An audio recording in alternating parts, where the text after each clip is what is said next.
late evening or whatever time zone you are watching it from.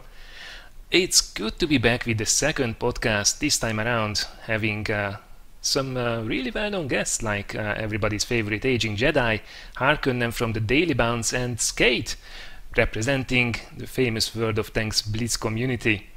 So I hope this will be a lovely discussion. Well, I'm sure it will be a lot of fun from our part, but I hope you will enjoy it as well.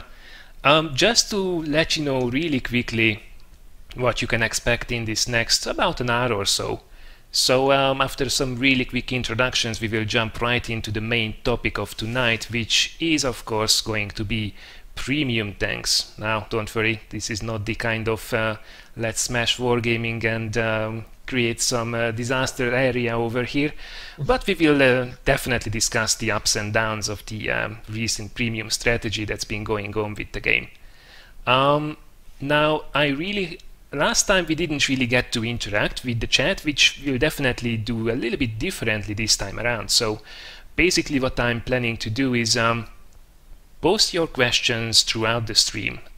Make sure to use the @JustforlolzFYI command, so it's highlighted for me, and then once we are over the main topic, we will go ahead and basically just go through the questions very quickly to actually get you an answer. So hopefully that will be a bit more interactive than last time. And of course, as the closing, we will shamelessly shield our own channels and what's going on around here.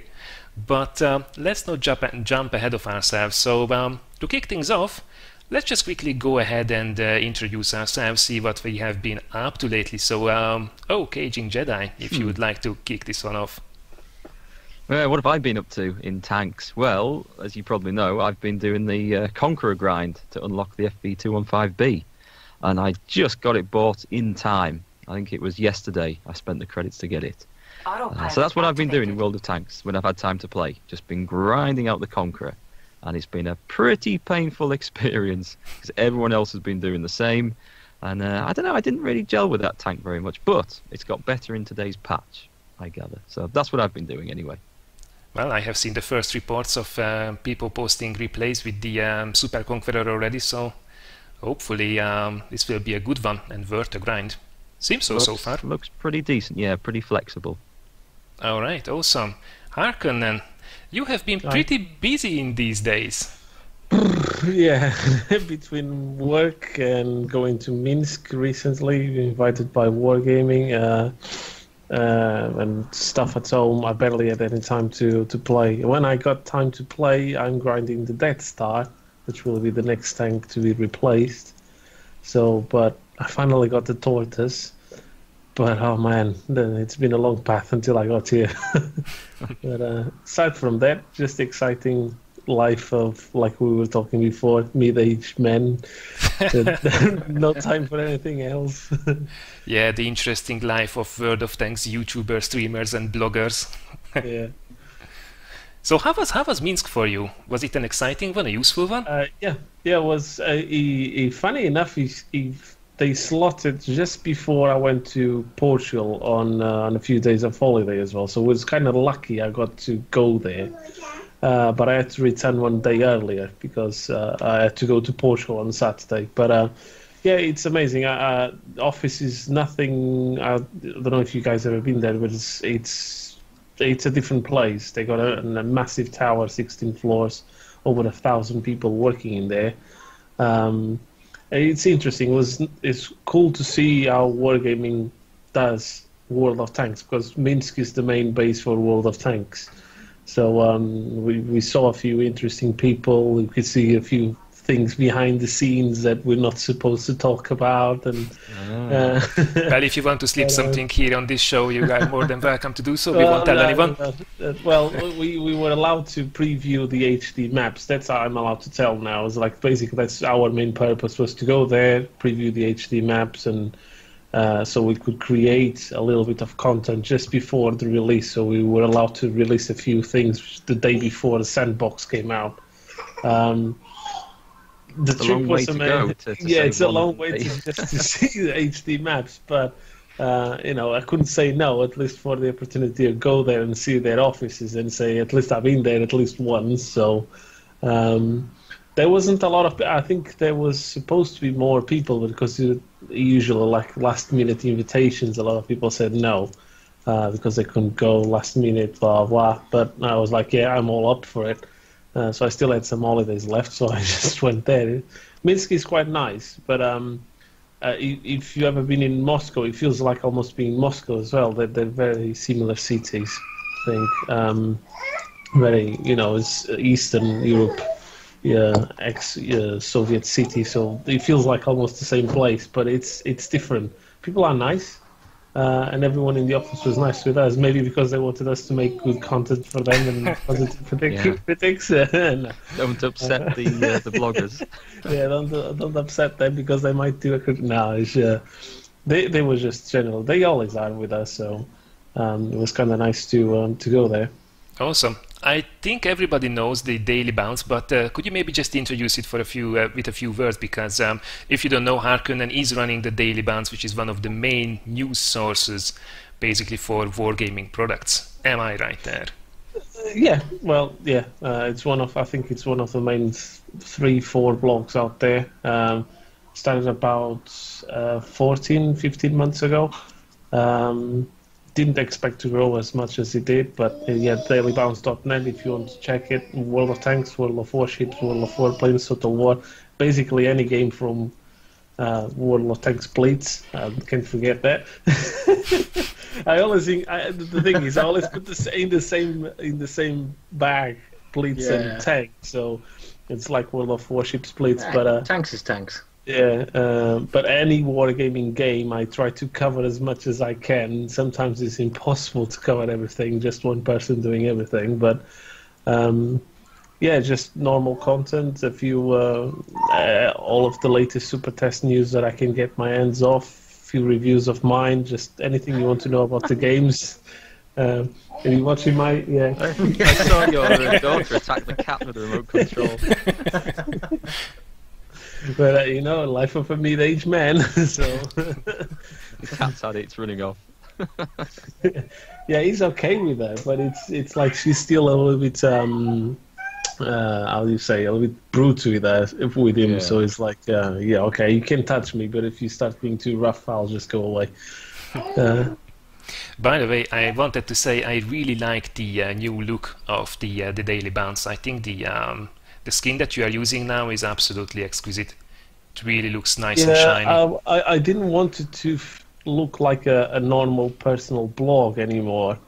It started as a blog, and then I just wanted to make it stand out, make it different. I think some people liked it, some people didn't like, but you can please everyone. But I think as moving forward was a good step to go. So it makes it stand out, make it more professional, more different than everyone else. At the same time, that same theme I'm using allows me to put more tools in there so I can help other contributors or even people that were not contributors by having the streamer of the week, different partners in there and everything. So allow me to do more things that I wanted to do that if it just looks like a normal blog, personal blog, I couldn't do it. So sorry. That's okay. This is starting to turn into that that hit video when the guy was doing the BBC interview and the child and burst into the room. No, but the blog is awesome. You guys should definitely check it out if you didn't do so already. So thanks for the quick introduction. Sk8, if you would like to take over and maybe say a few words about yourself. Yeah, my name's Sk8, well, it's actually Sk8xtrm, but I don't really use the full username because it's a stupid username. It's just one that I've had since I was very young, very, very long story. I do World of Tanks Blitz content and World of Warships Blitz with the occasional World of Tanks console thrown in there. Aside from that, that's just a hobby, work full-time. I'm actually, funny you should have mentioned Minsk. I'm going on the 9th of November, and I had no idea what to expect.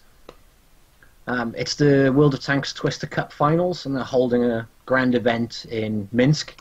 All right, that sounds exciting. It should be Do you fun. know if it's in the office or is it somewhere else in Minsk? It is somewhere else in Minsk. It's a hall somewhere in the middle of Minsk. I really can't remember the name. Not very professional, I am aware. But it's in a hall somewhere in Minsk, and I'm hoping that we can go to the Wargaming offices while we're there. Most Because probably they've they will invited- take you. One thing you're gonna notice is that everyone in Minsk knows Wargaming. Yeah. Basically, they're the big company that works at Minsk. The thing I think impressed me the most was the fact they got 15 drivers for guests and employees to move around the city.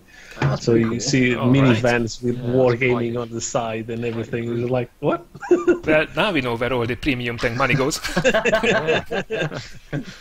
Hey, it was on topic as well, that one. Yeah, absolutely. So just a quick word about World of Warships Blitz as well. I didn't know yet that you are working on that one too. So how do you find it? Because I know everybody was super excited about that one coming out. I love it. It's kind of like World of Tanks, and I imagine World of Warships is very similar to World of Tanks on PC in this aspect, but you've got some of the gameplay of World of Tanks just a bit more chilled out. That's the way I look at it. I just find it a bit more relaxed, and you have to think well in advance with the tactics, obviously, but it's just so much more chilled out. It's much more relaxing. You don't get frustrated when you get several losses in a row. It's just kick back, aim your guns, fire away. I really enjoy it. I do. I just find it so much more laid back. Obviously, I like the intense side of World of Tanks Blitz. Obviously, short battles. You're in there and you're fighting straight away. World of Warships Blitz is very much the same, but it's just more laid back, if that makes any sense what I'm trying to say. Yeah, Maps absolutely. a little bit smaller than the PC version, They are, yes. so you get into the action quicker. This is actually the one frustration I have with it, is the maps are a decent size, so the way it is at the moment, obviously they're still in test phases, aren't they? So all the servers are being released, but only in certain countries. But one of my frustrations with it is that you can't usually end up finishing the battle by killing all the enemy ships because you run out of time. Oh, right. So 90% of battles you finish purely by who's got the most points at the top. So really they need to either shrink the maps a little bit, or what I would like to see them do is increase the timers. Yeah, you want to be able to sink the enemy team. That's Exactly. surely the objective and the fun bit. Exactly, yeah. And it's really frustrating when you're in a battleship and there's just a cruiser going to town on the other side of the map, and you've got no hope of getting him. Because you can see, it's frustrating when even more so when you've had a really good game, and you can just see one cruiser just buggering off from you down the other end of the map. And you know there's only a minute left and nobody's going to catch him. So it's that side of things is frustrating, which probably is slightly similar in World of Warships PC version. But Yeah, the sometimes, timer's way too short. Well, that's an interesting point. I will be curious to see if what they will do when they do the full release or hard release, whatever they would like to call it. I'm wondering if how much percentage of the games in general World of Warships PC finish with a basically just the points without full destruction. I think it's much more in general than World of Tanks as it is, so it might be like something like a ship specialty, but yeah, running away at the end of the match, not much fun for the others. No. It's like being in an IS-7 and a little light running away, isn't it? The bastard. Alright, so after this very quick introduction, I think it's time to jump into the main topic head on. Before we do that, I think quite a lot of you are now out there who were not watching the stream in the beginning, so just to let everybody know, I will not be looking much on the chat as we discuss the tanks, but once we are finished I will go through all the questions that you guys want to ask us. So feel free to post me questions. Just make sure to put in the @JustforlolzFYI command so it's highlighted for me, and after we finish discussing the topic we will go through all your questions, so knock yourself out and I will be back with you shortly.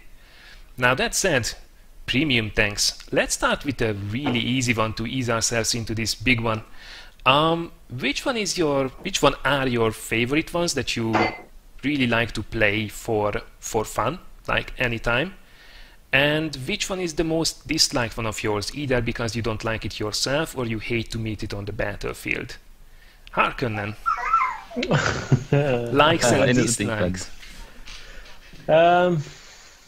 Favorite tank, I have to say, will be Type 59. He used to be my favorite tank.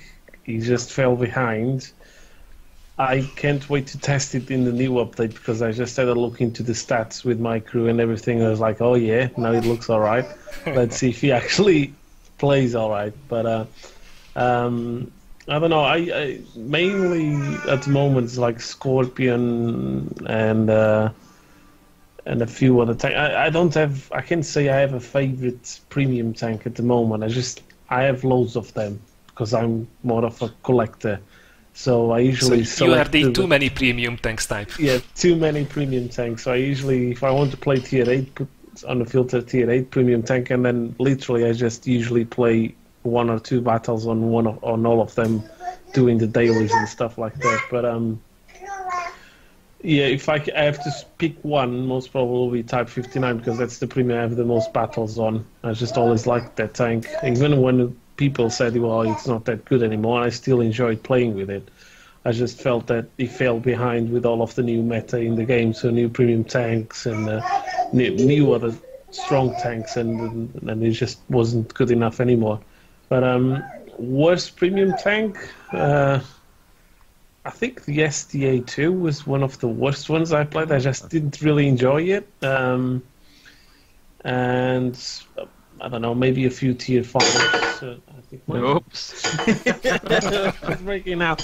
But I don't have many premium tanks that I can say I wouldn't recommend to a person. I think the SDA2 was the one that it really marked like as a negative, but and then I've actually went back to it. So maybe it was just that first impression is like, oh my god, it's horrible, I don't like it, and it never went back. So maybe I'll have to revisit and maybe do a review about it. It's funny how your impression of a tank can change the instant you have a really good game in it. As long as you stop playing there. Not premium tank, but for instance, everyone that I talk about, they hate the Churchill gun carrier. Oh, it's a awful tank. I have really fun games on it. I really enjoy that tank. It's slow and big as shit, but it's really fun to play with it. And I actually did a few personal missions on it where you have to do loads of damage. It's one of those tanks that, yeah, okay, it's really bad, but if you know how to play it, it can actually become really good. The gun itself is actually not that bad, is it? No, it's a tier 8 gun or tier 9 gun in a tier 6 tank. It's a monster gun. Yeah, it's just the tank is really big. It's really tall. You got 100 millimeters in the front, but it's flat. Everyone can pen you. And you almost have no hit points because you're tier 6 and you end up so many times on tier 8 that you just have to you have to know how to pick up your battles, basically, or pick up your enemies, and when to pick and when to go. But it's one of those tanks that when I tell people, I enjoy playing, it's like, what's wrong with you? It's like, well, why do you enjoy playing with this tank? It's not normal.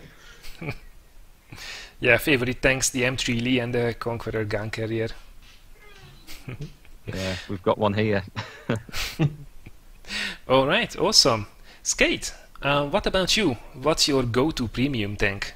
That's easy. It's got to be my E25. It's my channel logo for a reason. I'm obsessed with that thing. Said it in the chat. They predicted. No surprises there, right? I've got like 1,000 battles in it now. Our E25 is different to the PC one now, though. I mean, you've got crazy camo on yours. We don't. But for some reason, they felt that the E25 in Blitz was underpowered. So they gave it, wait for it, they gave it, you know, the APCR, the premium ammo, they made that the standard ammo, got rid of the AP, and gave it heat as a premium ammo. That's beautiful. Special matchmaking on Blitz. No, it's these tier 6 to tier 8, which is our standard +1, -1. But personally, I thought the E25 was outrageous anyway, and then when they gave it that buff, naturally I was over the moon. That sounds dirty as hell. And fun, isn't it? I think previously the balancing issue was the poor pen on the AP. Now it's just go to town on things. A bit of a snuggle struggle on the side of a tiger. There's nothing they can do. I mean, on paper, I could understand that they. I'm guessing the smaller maps don't really allow for the stay hidden, shoot from the distance kind of playstyle that really makes or breaks the tank on PC. It does work. Does it? Yeah, obviously the camo mechanics of the bushes are still the same. I believe with PC it's a case of different bushes give different values, but on Blitz it's a case of a bush is a bush, so they all give the same camo value, and you can use camo in exactly the same way, but you just can't do it for as long because the maps are so short. You will get spotted quicker, but if you can find yourself a nice spot long range, you really can work things over, and then you can obviously go enjoy going up close and out DPM in pretty much anything which you can possibly come up against. All right. Except the KV2, they hurt. The ultimate Nothing counter can for the out-DPM E25. KV2. My worst, well not my worst, but my most disliked premium. I'm a bit of a premium whore, if I'm honest. I've got over 50 premium tanks. Crikey. Yeah, I'm really bad. Still doesn't reach the number I got.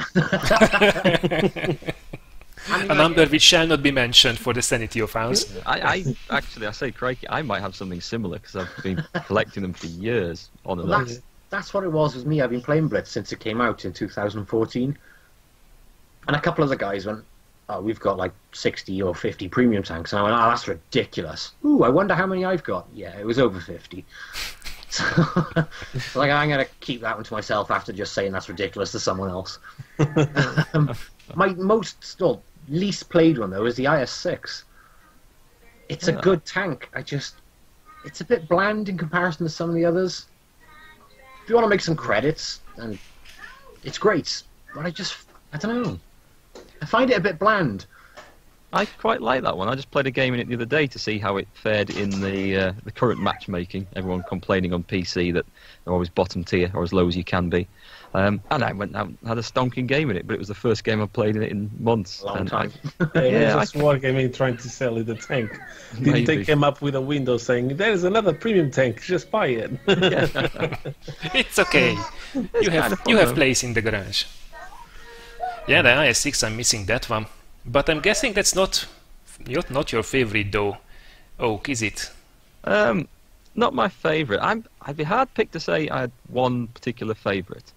The one that I've enjoyed most recently would be the Type 62, and I think that's because since the light tank changes came in, where they get the same matchmaking as anyone else, all the premium light tanks, of course they didn't get nerfed because Wargaming are very reluctant to nerf premium tanks, they all now seem a little bit overpowered compared to other light tanks of the same tier. But the Type 62 was the last one I played through, and I just loved it. I loved the mobility, spotting, ability to do damage, and easier matchmaking it gets now. It's just good. I quite like playing faster tanks at the moment, just because if you have something that's big and heavily armoured, people just shoot premium ammunition through it anyway, and the armour's negated. So you've got something that's nice and fast and mobile. You don't get salty if people shoot premium ammo at you because it would have penetrated anyway. And yeah, I really enjoyed that one. I'd love to try it. Don't you get salty because they shoot premium ammo into a paper tank? Because I've seen that. It's like, why are you shooting premium ammo to me if I'm a paper tank? It's like, no, I love it. I love it because they're just throwing their credits away. You are breaking the system there. It's nice knowing that they are bleeding credits to penetrate you is something they probably could have penned with HE.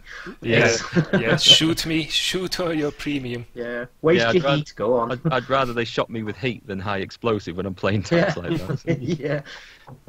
But yeah, that was really good, and I'd love to play the AMX 1357. I don't have one, but if it comes on sale, I might pick it up now with the 8-shot auto loader. So I think that would be a load of fun at the moment.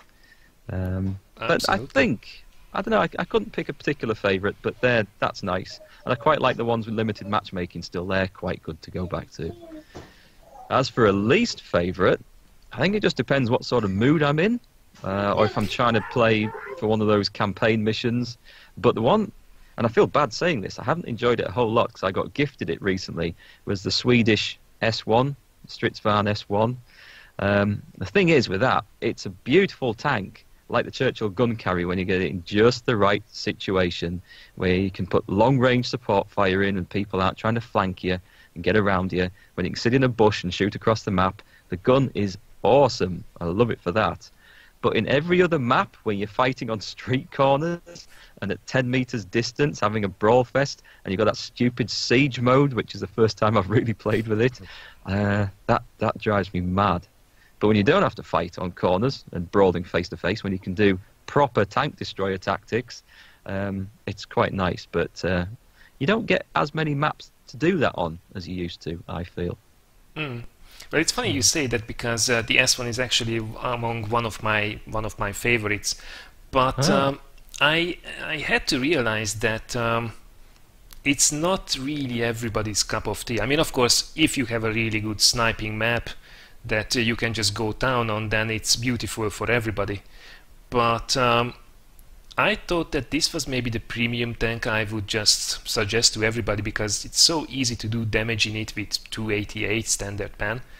It's Yes, that is nice. It prints money. It's just so, it seems such an easy to handle tank for me. But then again, when I looked at the average win ratios on VB Addict, which we will, by the way, have a quick look at later when we are talking tank balance and how these premium monsters actually fare, it was one of the worst performing tier 8 premiums, at least among the recently released ones. I mean, last I checked, it was just under 50% average, which is... It's a very complicated tank to play because of the siege mode.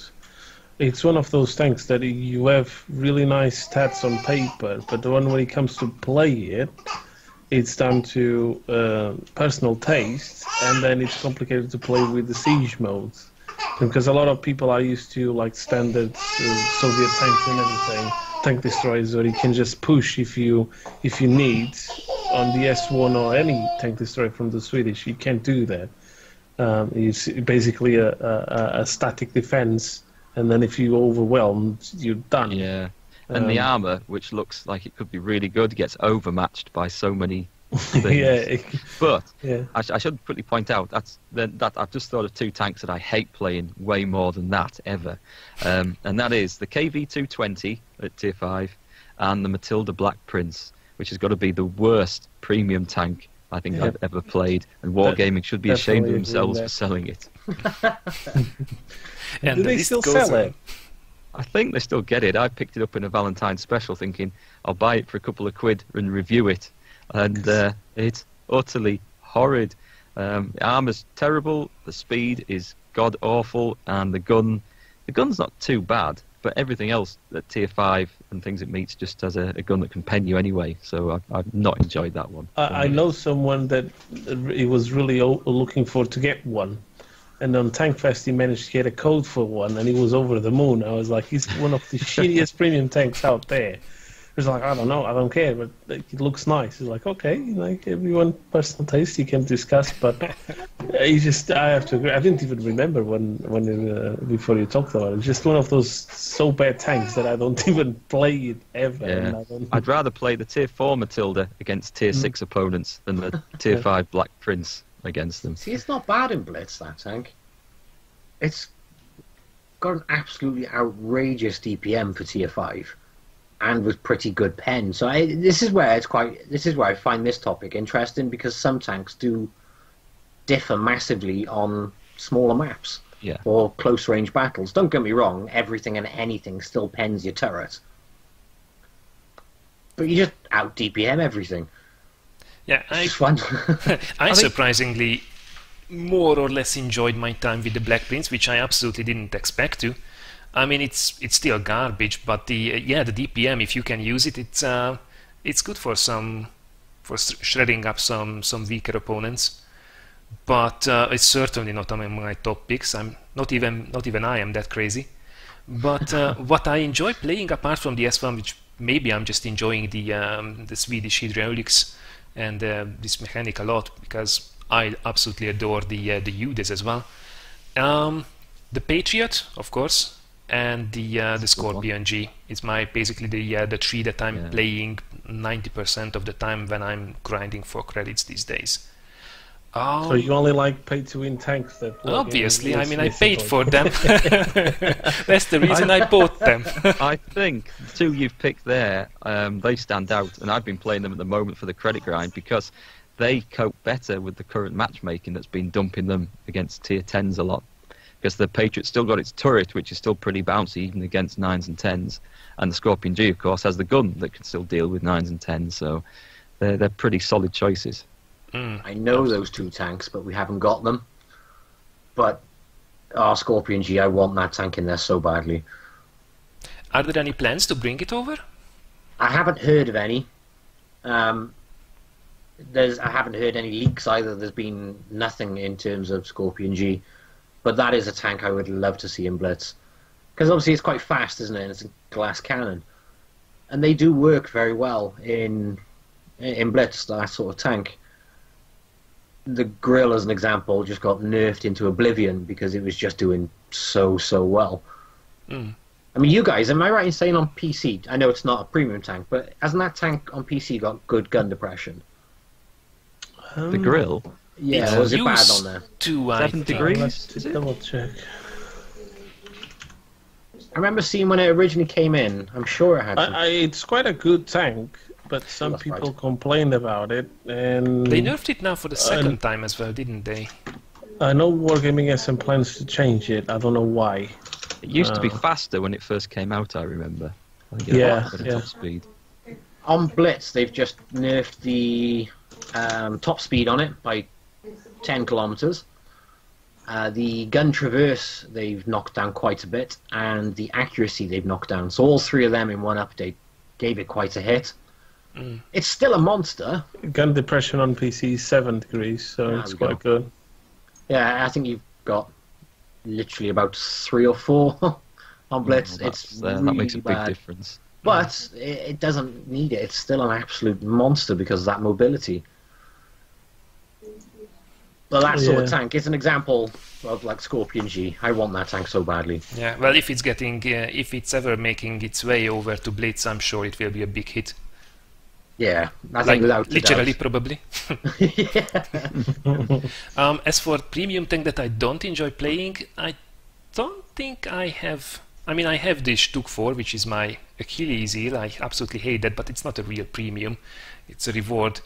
There are more tanks that I own, but I didn't even touch for like at least a year, which is like, for example, the FCM50T jumps to mind, which I had a lot of fun back in the day, but I just don't feel any incentive to play it really these days. So it's more tanks that I'm just got a little bit bored, perhaps. Hating, not really. I mean, maybe it's a thing that I spent money on it, so I can't be feeling too bad about it because that would be bad for my conscience. There must be one that you think, I really don't want to play that. I'd rather smear my genitals in jam and insert them into an ant's nest than play that. I really couldn't think of anything. I mean, I'm playing a lot because okay, that's not true. There are moments like I would never, ever, ever, ever touch the Talk 2 outside of a stream. Like, nada, never. But playing it with viewers, it's awesome fun. Outside of stream, like it doesn't exist at all. Like, not even if they would pay me to do. Yeah, I only play when it's just for the fun with some friends. Outside of it, no, I can't touch it. It's just painful to play. But it's fun when you play in a platoon of 3 or something like that, just for the laughs. It actually becomes a fun tank. Even if it's your worst match ever, it's still laughable. It's still one of those tanks that is just more for the lulz than anything else. And I think we got Chingles to thank for that, because he made Talk to us some like a hype tank that it's amazing. Everyone talk his life, talk his love. Yeah, but and then they bought it and then what the fuck? Where's the fun bit? I'm still waiting for that to be delivered. Pog tunes though have to be some of the most fun games you can play in World of Tanks. They've got to be though, haven't they? Yeah, usually because Only- when you get to where the action is, usually either your team is all dead already and you're going to get shredded to pieces, or your team already shred the other team into pieces and you have done nothing. Yeah, you can't catch Yeah. up. All right. I just think it's the comical factor on those tanks. More than anything else, it is that comedy factor which makes it great. I Yeah, I think premium tanks for platoon for comedy factor, SU-100Y. If you get Oh, two or yeah. three of those, and you just double or triple tap an enemy tank and just see his health go from full to nothing. And you just imagine the raging on the other end. They're quite fun. They don't always work, but they are quite fun. But when it does, man, that's a good feeling. Yeah. All right, good stuff. Well, I think we are ready for the big one. So I think the first one we should tackle about premium tanks is talk a little bit about the frequency of release, because I know this has been coming up with the community a lot. Like with every single release, the main feedback I see is, oh great, another tier 8 premium tank. And it has some truth to it. There is a huge amount of premium tanks flooding into the game now. But I'm really surprised that I didn't really see the other side being mentioned. So I did a bit of a research, and I'm sure you guys can correct me, and I'm sure you will if I miss anything. But I counted so far, not counting the Nameless and the Edelweiss, 11 premium tanks that has been hitting the game this year. Start with the S1, the Defender, the Lorraine, the Thunderbolt, the Chrysler, Tiger 131, the Poodle, Primo Victoria, the WZ121G, STG Guard, and now the AMX CDA. So I don't know if I missed any, but there can't be too many more. That's 11 tanks, so they are averaging about a premium tank a month, roughly. And that's definitely more than what we were used to in the previous years. But I also did count the regular tanks that they put in the game, and they put in the game, well, now the tier 10 replacements, the Super Conqueror and the Foch 50B, the additional Chinese one, the WZ1115A. We got 9 Chinese TDs. I mean, obviously nobody cares about them too much, but they are more bonus content really, which we shouldn't have had in the first place. We got 8 light tanks, with the light tank lines getting pushed up until tier 10. 3 German heavies, and we got two basically free premiums, the T25 Pilot and the T3485M, which are both surprisingly good in my opinion.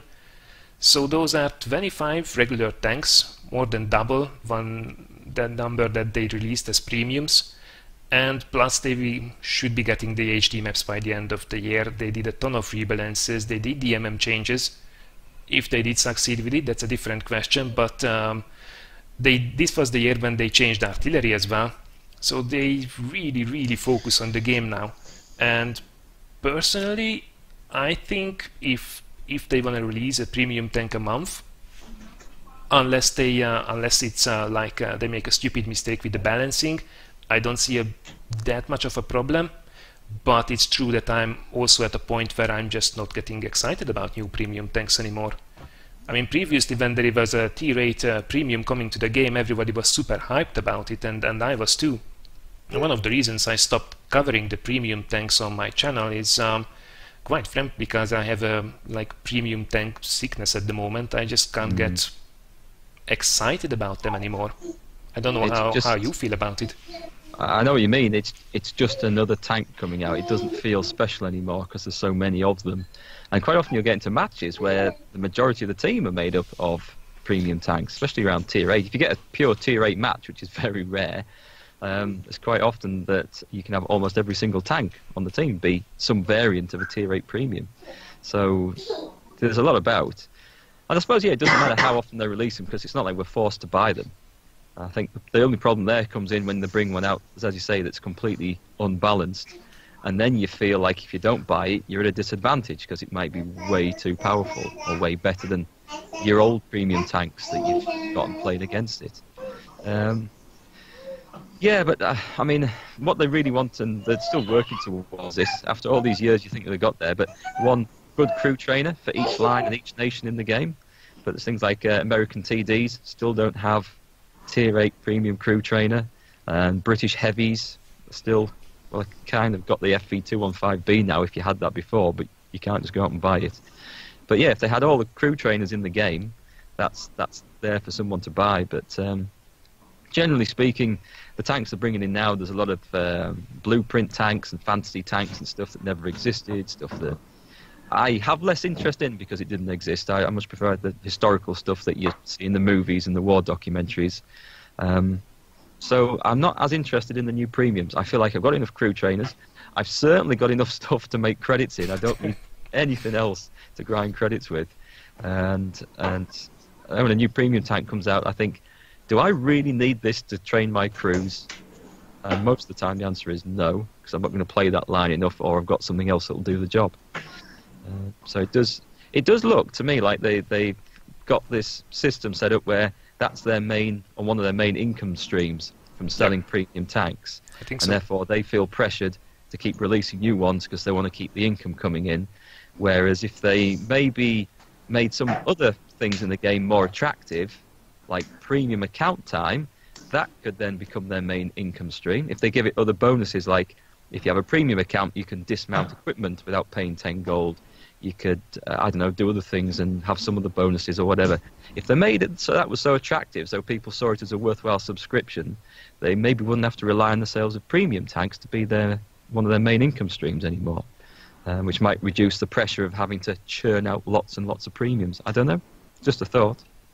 Yeah, fair point. It's something that we discussed with Thane in the poll about making the premium account more attractive than just releasing premium tanks all the time.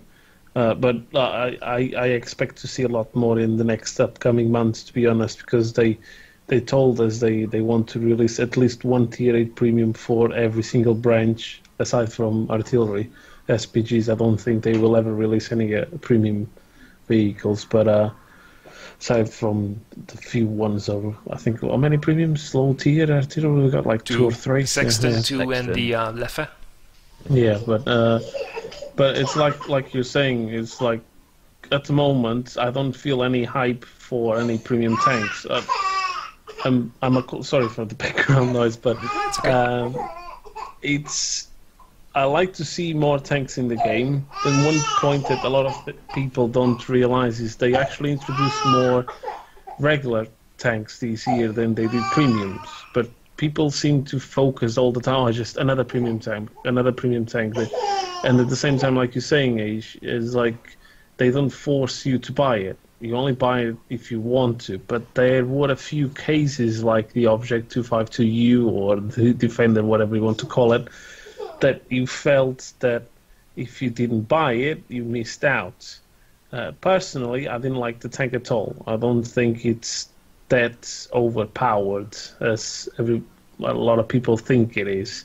I think it's too random, especially the gun is really, really random. But if you get on a tier 8 matchmaking where you have top tier with a few tier 7s and 8s, yeah, it can be a monster of a tank. But those are the cases that we shouldn't see in the game. I think that we're getting too many premiums. Maybe slow down, I don't know, once every 2 months or something like that, or just change to lower tiers as well. Like I miss playing lower tiers. I like to play lower tiers. I just don't have any tanks at the moment that I feel fun to play all the time. Yeah, but I think a lot of people. I think one of the problems with the matchmaking is they throw everyone at tier 8. If you want to make credits, you have to play tier 8. You have to have premium tanks tier 8 to play. And if they actually reworked a little bit the economics and throw people more into different tiers so they can enjoy the tiers they like the most, they will spread more the player base. Not saying that's the magic solution for the matchmaking that a lot of people think, oh, fix the matchmaking. There's no magic solution. There's not a button that they just press it and fix the matchmaking. It's done. No, it's. I think when you start getting into the matchmaking, it's a very, very complicated problem. That's why Wargaming hasn't fixed it, because it's not a straightforward problem to fix it. And with premium tanks, I think it's a little bit easier. They could focus on different tiers, not just tier 8 all the time. And making other things more attractive will also divert the focus of the players about the premium tanks. So if you make other stuff more attractive, people will spend more money on that, and they don't really care so much if you release another tier 8 premium tank. Yeah, I think I like playing some of the lower tier premiums. Some like there's some silly tier 2 and tier 3 premiums that are actually quite good fun, but also like tier 6 and 7. There's like the Berlin tanks, they're good. And I think the reason probably Wargaming are more focused on the tier 8 premiums for release is that I imagine it takes price. It takes the same amount of development time to create a tier 3 premium or a tier 5 premium as it does a tier 8. And so they think, well, we can spend all those developer hours creating something we sell for €15, or the same amount selling something for €40. Let's go for the €40 one. That's I imagine how it works. I might be wrong, but it kind of makes sense in my mind. It's logical. I agree with that. I mean, premium tanks in Blitz. The last load of premiums we had, you either have got to earn them with events over like a 10-day period, which means you are literally flat out like a nutcase trying to get the tank, or you can pay something like 20. Well, at the moment we've got a Warhammer event on, and you can get both these tier 7 tanks for 26,000 gold at the start of the event. Yeah, you did, Jamie. I can see you frowning. I was quickly doing a mental calculation of how much that costs. About 90 quid. Yeah. It's more than a year premium on PC. Yeah, or you work through the event for 10 days and obviously pay the extra to finish it off at the end. But this is going to sound strange, but for Blitz, obviously tier 8 I think is marginally, well, it's very broken in terms of you're guaranteed to be full of premium heavy tanks at tier 8, guaranteed without fail. In fact, I think if you go into most games at tier 8, when you consider there's only 7 per side on our matchmaker, 2 or 3 easily on either side is going to be a tier 8 heavy premium tank. And that's what I would like to see slightly different in terms of premiums. It's exactly the same as you guys, more lower tier, more diversity in the tiers. We had our first tier 9 tank. It wasn't technically a premium, it's a gift tank. That was the MBT-70. You've seen that, haven't you, Harkonnen? Yeah. Oh, what's that one? It's a Kampfpanzer 70. It's basically a main battle tank. And they put it in a tier 9 with a 152mm gun. Wow. And it's only 1 tier up, but I love the fact that it's not a tier 8 heavy tank. Thank God, not one more. But I would like to see, personally, more diversity in the things coming into the store. Do they recycle a lot of things on the PC store as well? You mean the same stuff coming on sale time and time over again? and over, yeah. Yeah. There's a lot of stuff comes back, and they have like a tier 8 of the week, I think, don't they, at the moment? It's a different tier 8 premium every week that they either bring back or they promote. It does feel like it's something that sometimes, I think the Scorpion G seemed quite rare when it was first sold, and people thought, oh, well, we won't get a chance to buy this for a long time, and then it seems to be coming up for sale with pretty regularity. Well, it's a very hyped tank. It's not overpowered, but it's good, and it's one of those tanks that everyone, I'm looking for something new. Everyone's like, if the Scorpion comes up, just buy it. To be honest, I think he's going to be one of those cases, almost like the Type 59. He's going to get so many of them out there. They'll have to come to a time that they will have to stop selling it. But I think the problem with Blitz as well is the fact of the player base. It seems that it's a very different policy in terms of mobile games. You see it on other games that asking for huge prices for just digital content, and a lot of people seems to buy it. That's why they a lot of times abuse it.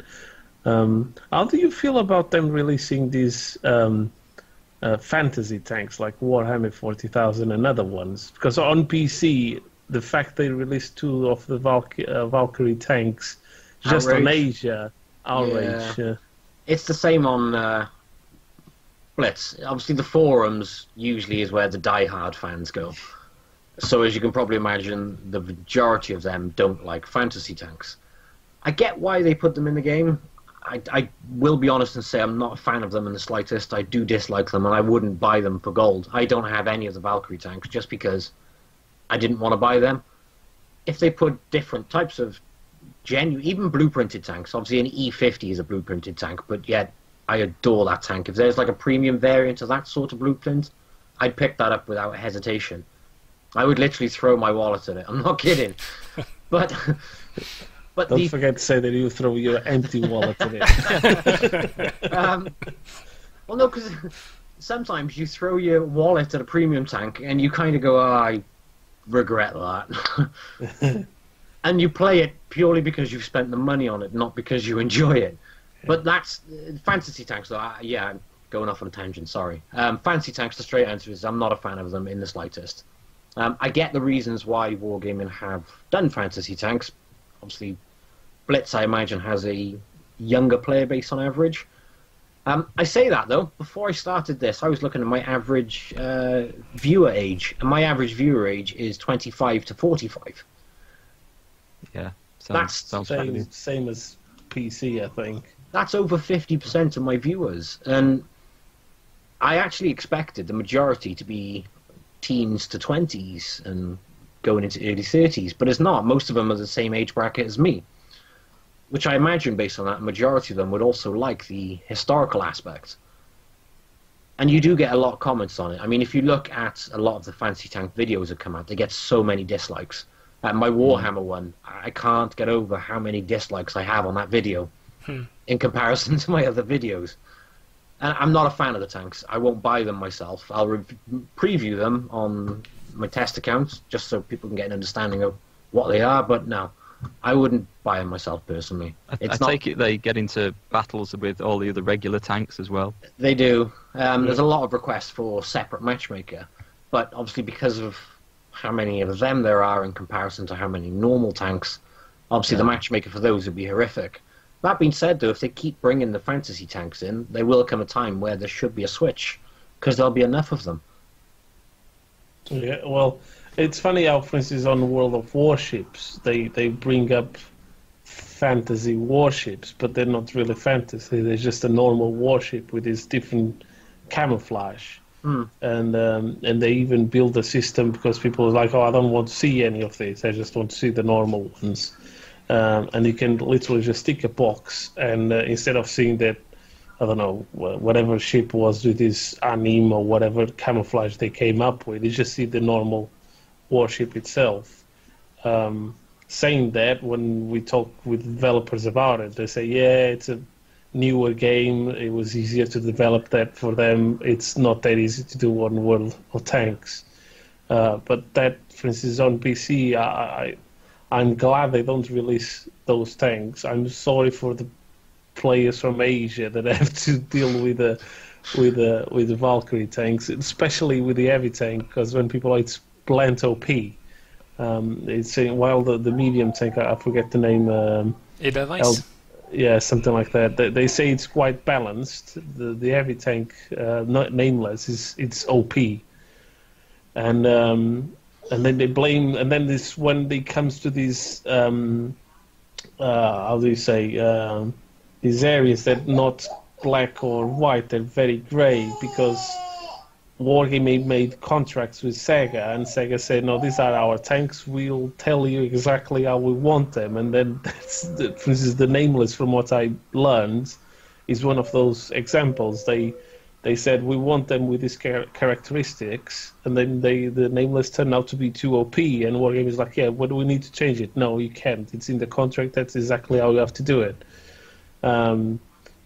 And they only released on Asia, from what I know, because they had a market for it. But I would prefer to see them selling skins and everything with a system that you can disable from seeing them than getting like we got, because while he gets fantasy tanks on on Blitz we get black tanks on on PC. See, I would much rather the black tanks. Let's not go there. It's a dark point in World of Tanks history. I don't know if you read my Min's Q&A. They actually explained to us why they did it.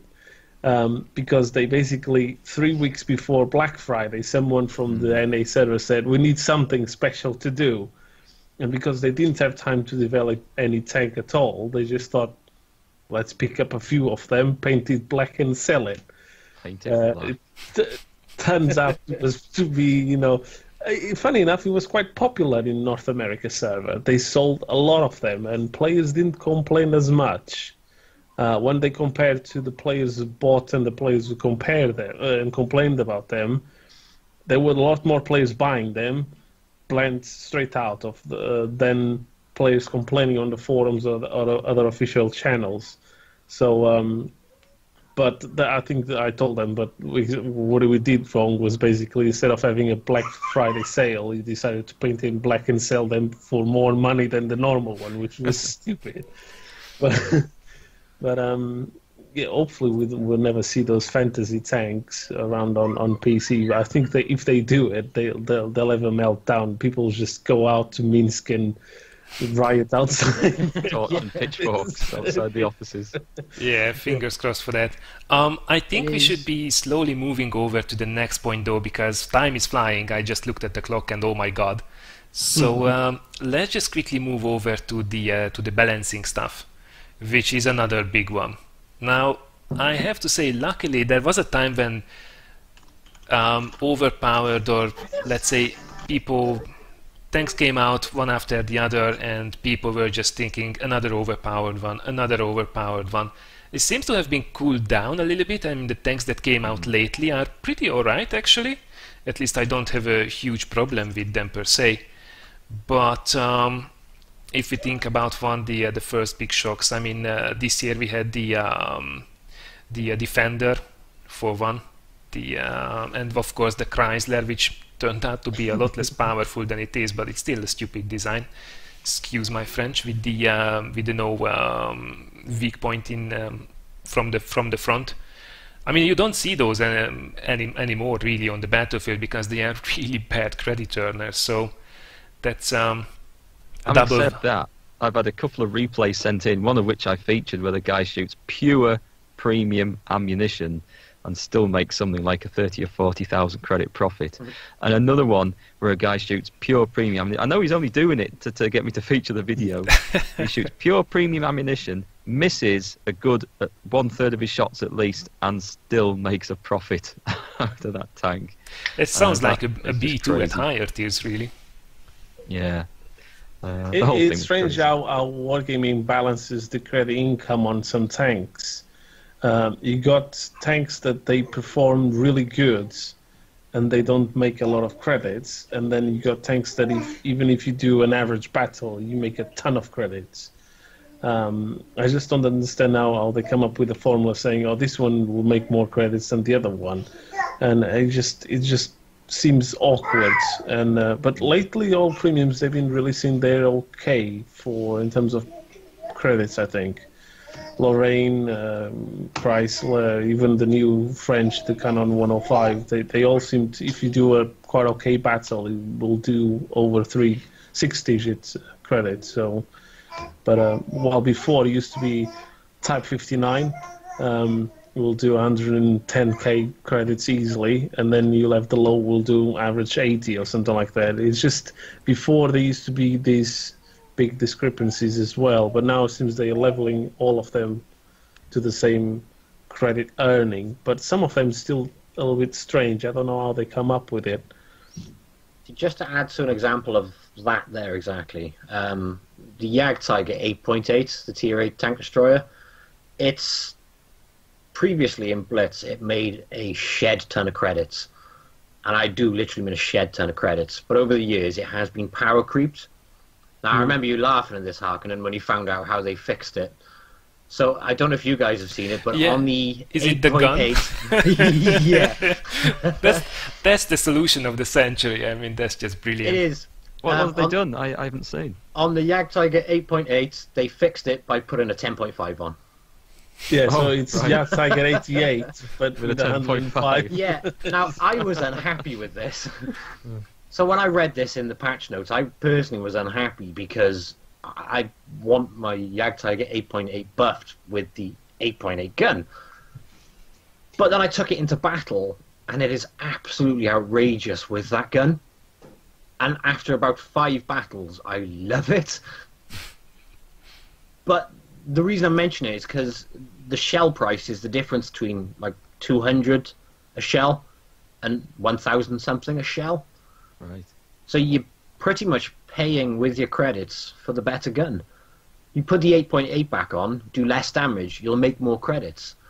Yeah, Put it's the 10.5 really interesting. on, and you'll do more damage, you'll have a better game, but you'll probably make less credits, considerably less. And it only made me think about it when Harkonnen mentioned the fact of premium tanks, when they're not as good, make a shed ton of credits.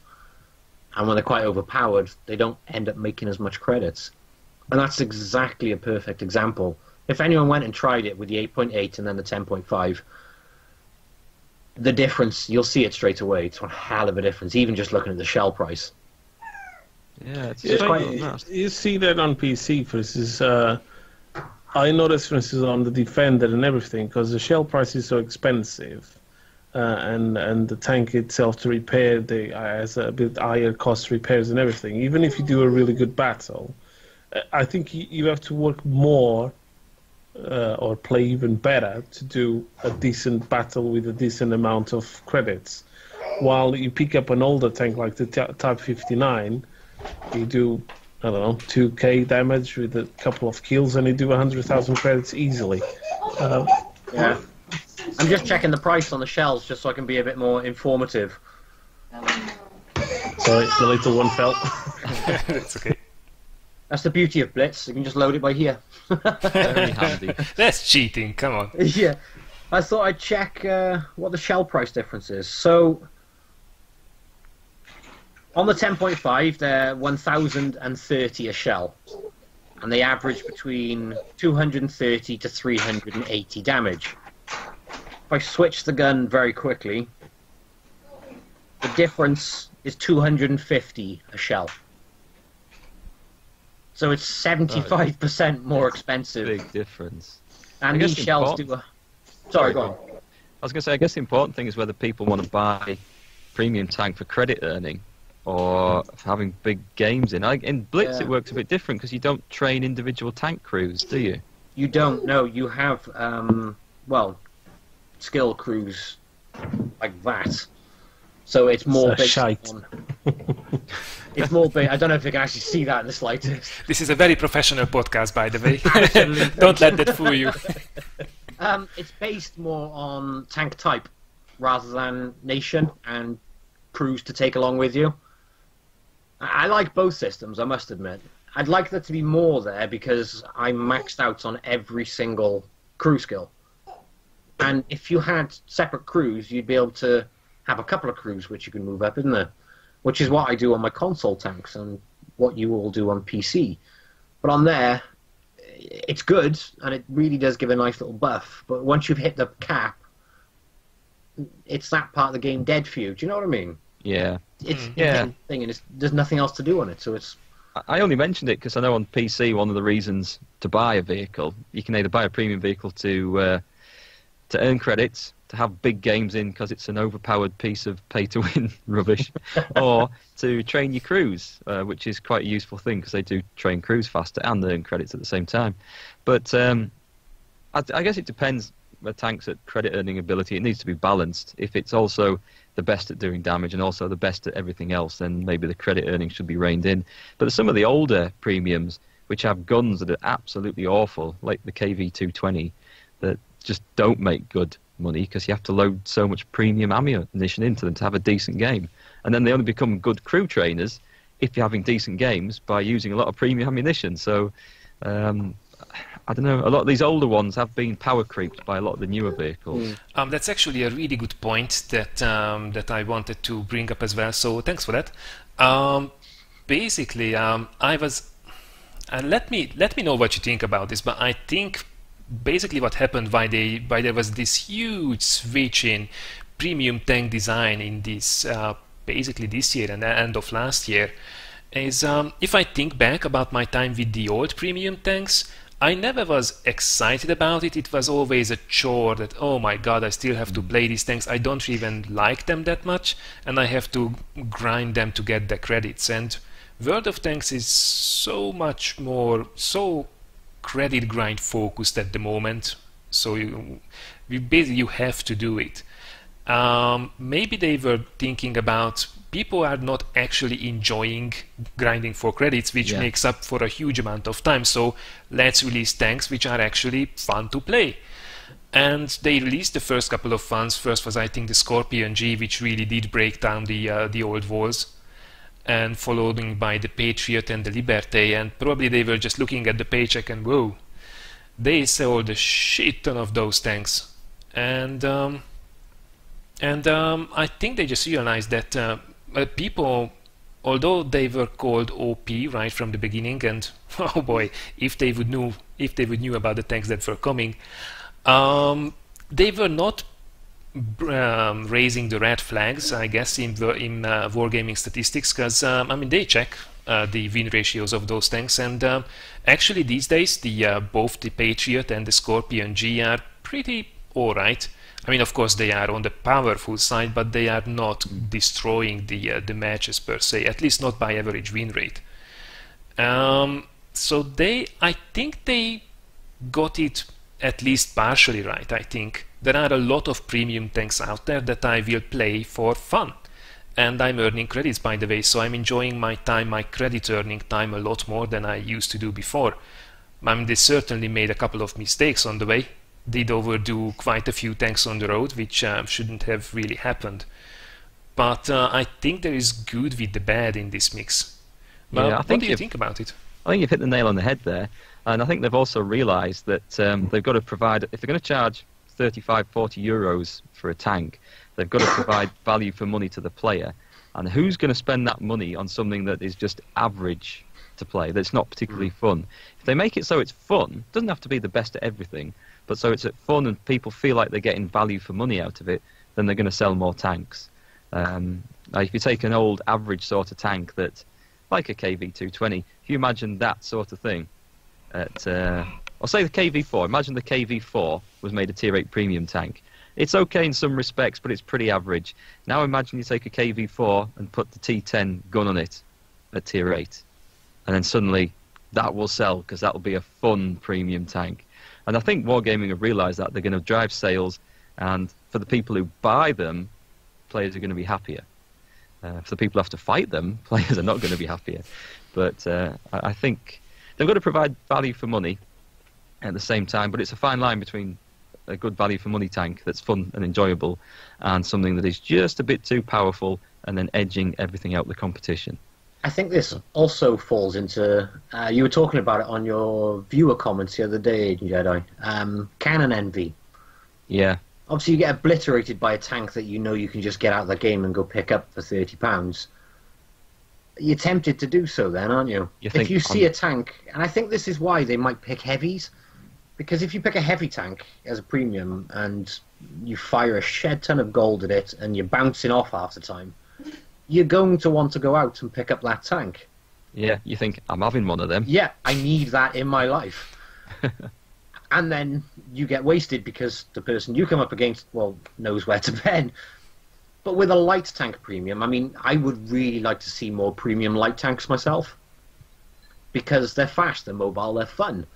But you load a couple of HE shells and they're easy to take out, aren't they? Yes, yeah. Which that's why I think, falling onto your comment about cannon envy from that video, I think that's maybe a reason why we see so many premium heavies, because it's easy to make the armor better and make people envious of that and want to go out and buy it. If you see the premium light tanks getting wasted because they have no armor, you're not going to go get it then, are you? Yeah, you think, am I going to spend 40 quid on a tier 8 premium light that gets two-shotted by things with HE, or 40 quid on that tier 8 premium heavy that can take a right old beating? And that's how a lot of players' minds will work. Which are they going to get better value for money out of? Saying that though, do you know what I haven't seen much of? Premium derp. No. What have we got? Have we got any premium derp? You got the box tank, but you imagine something like a KV2 as a premium tank. That would The sell. premium KV2, a black KV2 . That is, Black KV2. that's the idea. You saw Well, it here first.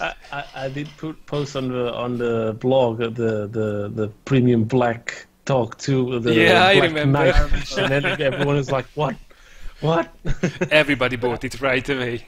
I was told by Meathead Militia from the NA server that a lot of people went to him. It's like, "Is it coming out?" She's like, and it was like, "Is it true?" It's like, "Yeah, loads of people." He had loads of work because he had like damage control to do because people thought it was real, so they gonna get a black talk too. But on the NA server, so you can see why the black tanks were quite popular in there. I think I was but getting back on what we were talking. I think one of the things that it changed a lot was when the game first came out. You will buy a premium tank because you either wanted to grind some credits or you wanted to also train your crew at the same time. And the game economy was built around if you have certain tier 5s and 6s, you could still make a lot of credits.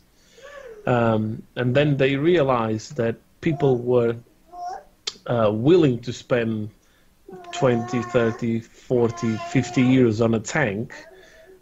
So they start changing the economy of the game, so leveling up all of the regular ones that he makes you to you need a premium tank to make credits, basically, and that's I think what it started going wrong.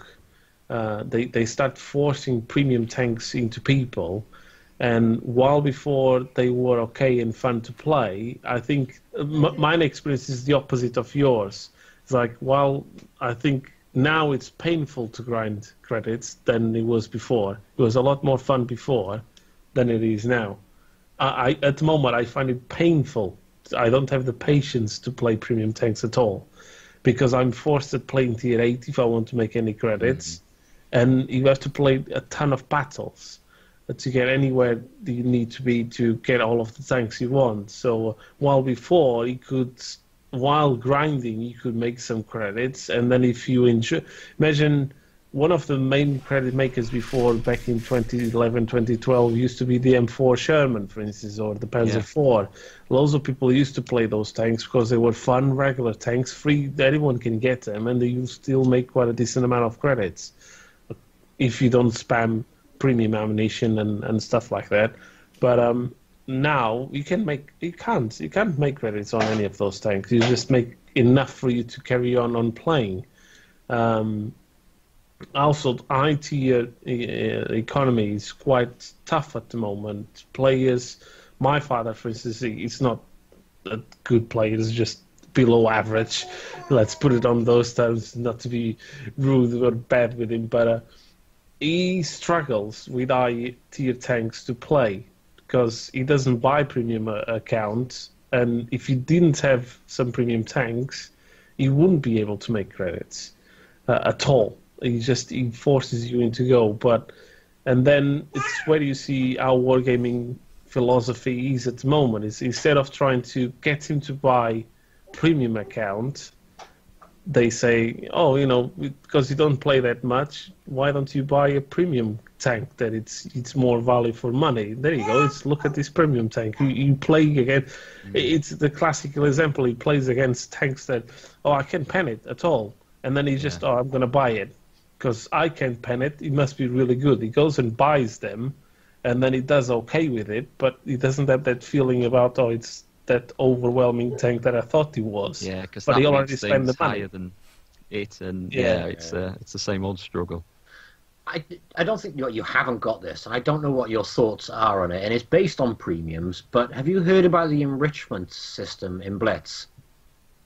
Is that the one where you can basically make your tanks quasi-premium, like better earners?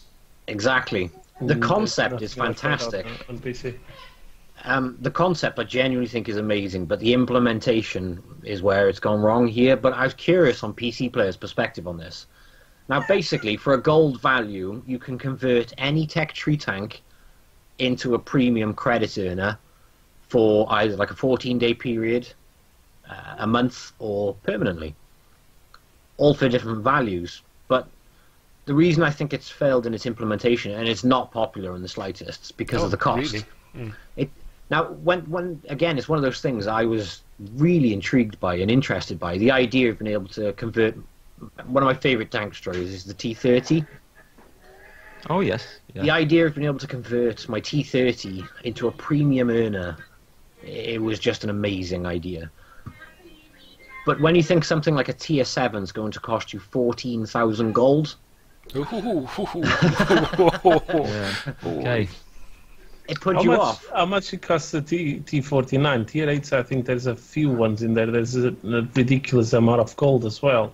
There is. But this is why I say... It's such a shame because the idea is great. I mean, it is, isn't it? This actually came up during the last podcast. I mean, what would we like to see in the game? And I would love to see this with a reasonable price. I mean, not to have to spam the same tier 8 tanks anymore. Hell, I want to get rid of tier 8 completely because I'm so bored of it by now. I would love to go to my tier 6s, to my tier 7s, to go and grind them for a bit. If you think about it, we do have a similar system. We just call them credit boosters. Personal reserves. Personal reserves. So instead of making a tank a premium credit earner, you can actually turn any tank that you want into a credit earner, and even better than that, you can actually make your credit earner a better credit earner. And that's usually, and then that's where it comes policies like on DNA they sell them, but on the EU they don't sell the boosters, and you're just like, yes, why? That is annoying. Well, you mentioned the T49, so if I give you an example on that one, all the different tanks, every single one of the tech tree, they change the credit value of each of them independently. For example, an M41 Bulldog, if you enrich that tank, it gives you a 53% extra credit increase. But you mentioned the T49, which again is a tank I have a lot of battles in. So I was intrigued on that one myself. Now, when you look at the enrichment system on this, it will increase the credit, well, the earning ability is increased by 88%. So you do make that a very good earner.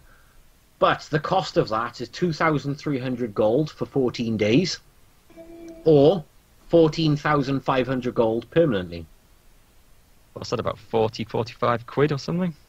Yeah, I think about 40 quid, 50 euros, something like that. So basically like a full price. Full price tier 8 premium? Tier 9, isn't it, the T49? Well, it isn't PC, is what's on Blitz. On Blitz tier 8 now. Well, tier 8 for us. How much is that going to cost you in Blitz, approximately? Go on, click buy. Click buy. I've actually only got 400 gold to my name. It's going to cost you £50, exactly.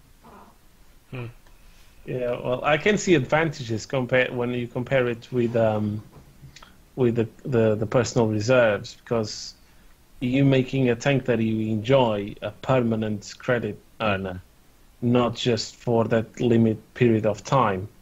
And I think, for instance, this is one of the reasons why a lot of people don't like to buy premium accounts, is because, while I'm sleeping, I can use it. But usually I tell them, like, but you're paying for your internet connection while you're sleeping and you're not using it, or your TV connection, or, everything that you pay monthly, there's a time of the day you're not using it, but you're still paying it. So they fixed that in Blitz.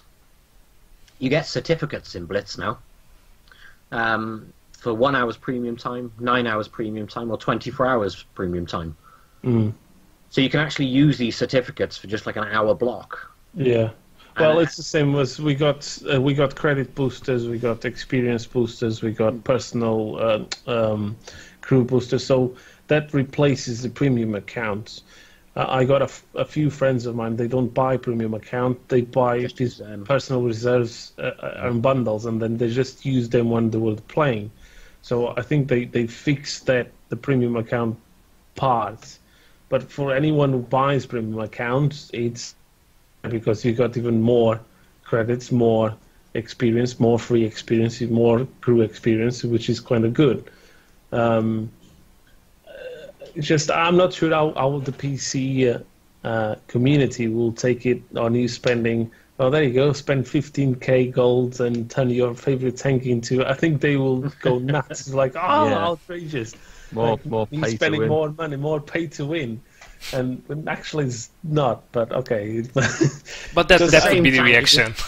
Let's be honest.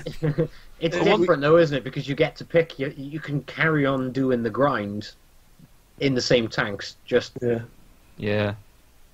you get One more credits.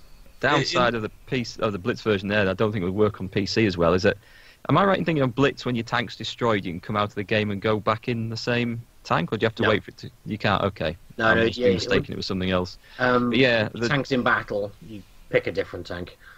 The good thing about premium account time or personal reserves, once your tanks get destroyed, you can come out of the game and jump in another and still be earning extra credits, whereas if you just put that money into one tank to be a credit earner, you'd be, I've got to wait. At least in Blitz, though, it's pretty quick games, isn't it? So. Yeah, I mean, the average games, I think, is like 4 minutes long. Yeah, it's after the duration of a PC, so... Yeah, everything is about literally 7-8 minutes. Everything in terms of the PC, obviously, team size, map size, everything. Which makes it very fast-paced. But if you have a really, really bad game, you kind of don't care as much, because in 3 minutes' time, it's going to be forgotten. Which is the nice part about it. And also, everything's halved in terms of the grind as well. It seems that everything is half in terms of that, but then in terms of price, it seems to be double. I never thought of that. I noticed that a long time ago. It seems like Blitz is like everything is faster after time that you have to spend on a PC, but everything seems to be like almost double the price. But then again, it comes to the age average of the players. You don't see that much on other games, for instance, Counter-Strike or League of Legends, because they got a younger age bracket of players, so they don't earn a lot of money. They have limited money to spend, so most probably that's why they make it like loot boxes and everything cheap, so they can spend the £2 they didn't spend on their lunch buying a couple of loot boxes. And in the game, while on World of Tanks or any of Wargaming games, the average is someone 30, 25, 40 years old, so they got jobs and they have spare money. I was like, instead of saving it to go out with my wife for a nice dinner, I'm going to spend £50 on this premium tank and rage about it because it's just shite, because it's not what I was expecting. But I think that's why they abuse on prices, because you don't see any other game selling premium content for the amount of price you see Wargaming doing. Yeah, it's a big price tag on some of these. When you consider you can play a tier 8 tank you've ground for, and you can get there, it's a long time, but you can do it for free. Or you can play something similar and get the same matchmaking and everything else that you've just spent £50 on. That's a big amount of money just for one tank, isn't it? Yeah. Well, and you don't see as well other games doing bundles that cost you €100 and you get a tier 3 tank together with it. The tank is free. It's if you buy this enormous amount of gold, you get a free tank. Would that be a PZ2J by any chance? Yeah, and that will cost you like 50 to 80,000 credits per game if you want to fire the premium that actually pens something. Yeah.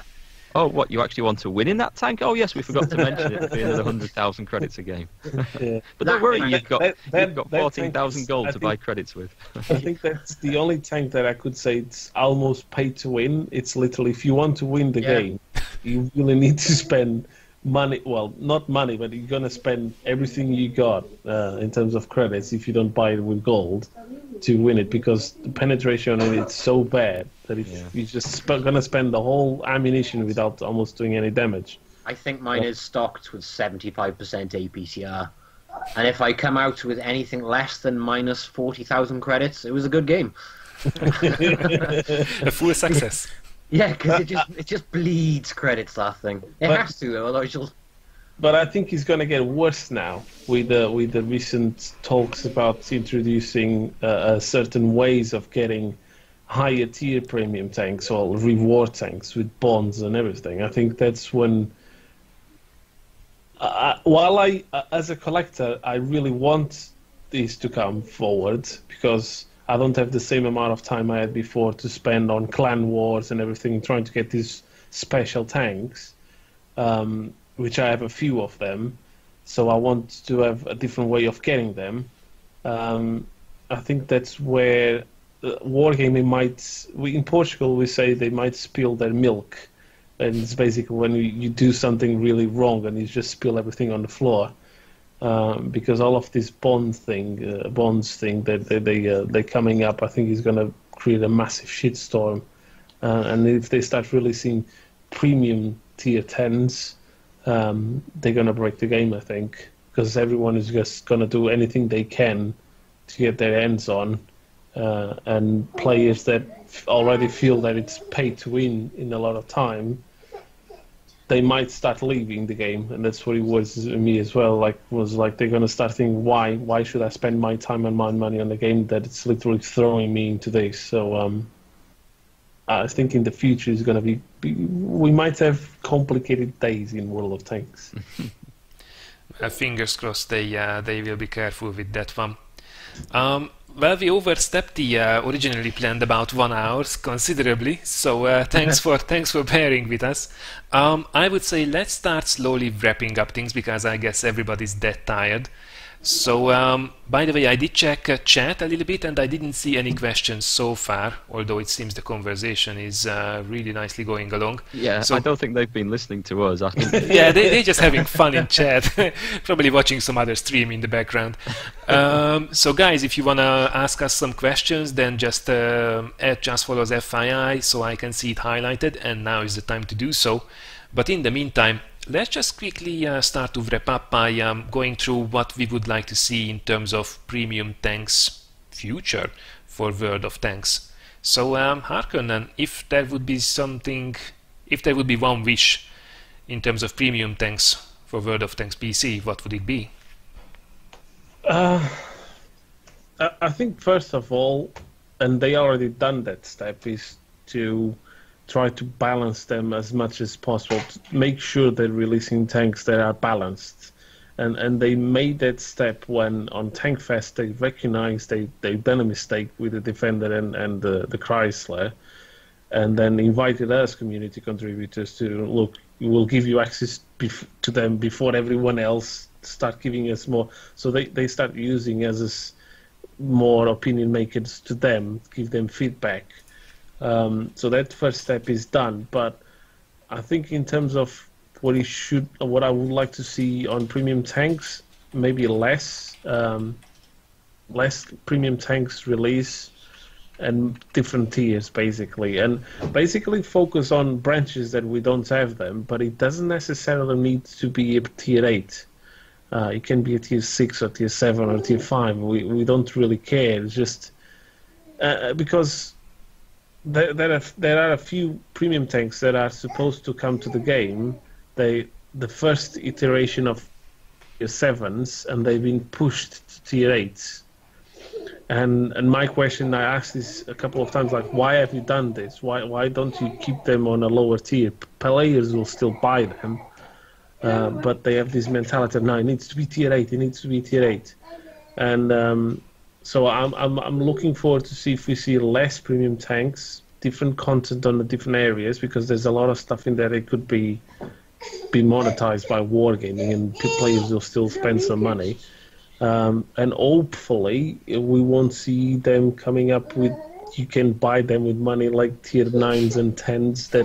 That will be the break point for me. Yeah. I think if they actually sell with money, tier 10s, like they do on a Chinese server, where players are happy to spend $200 on the Waffen-Dragon E100, that everyone is expecting to come. I don't know why. Even after Wargaming said 1,000 times is not coming to the other servers, but they released the Chinese TV branch. Like, yeah, but it's different. It's not a toxic tank. It's like, it's just regular content, for fuck's sake. But, it's one of the things that drives me mad. Like when players start comparing the Chinese server with the other servers, and with Wargaming released there, it's because they're going to release everywhere else, which is not true because they got the Chieftain Mark 6 tank in there. You can buy it for $200 as well.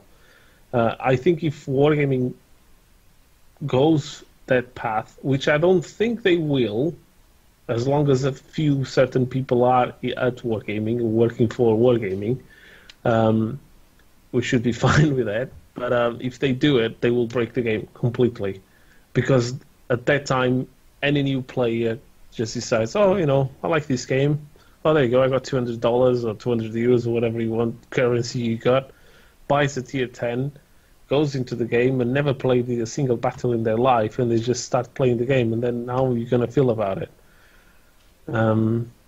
So, yeah, the future for me, making it resume is like less premium tanks, different tiers, and make them more diverse. Yeah, really good points there.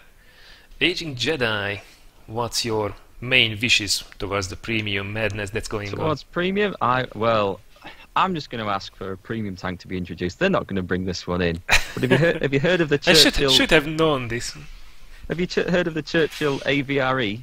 Yeah, that will be awesome. Yeah, That's if you want that tank, that will be the monster of it. 300mm mortar mounted on the front for destroying bunkers.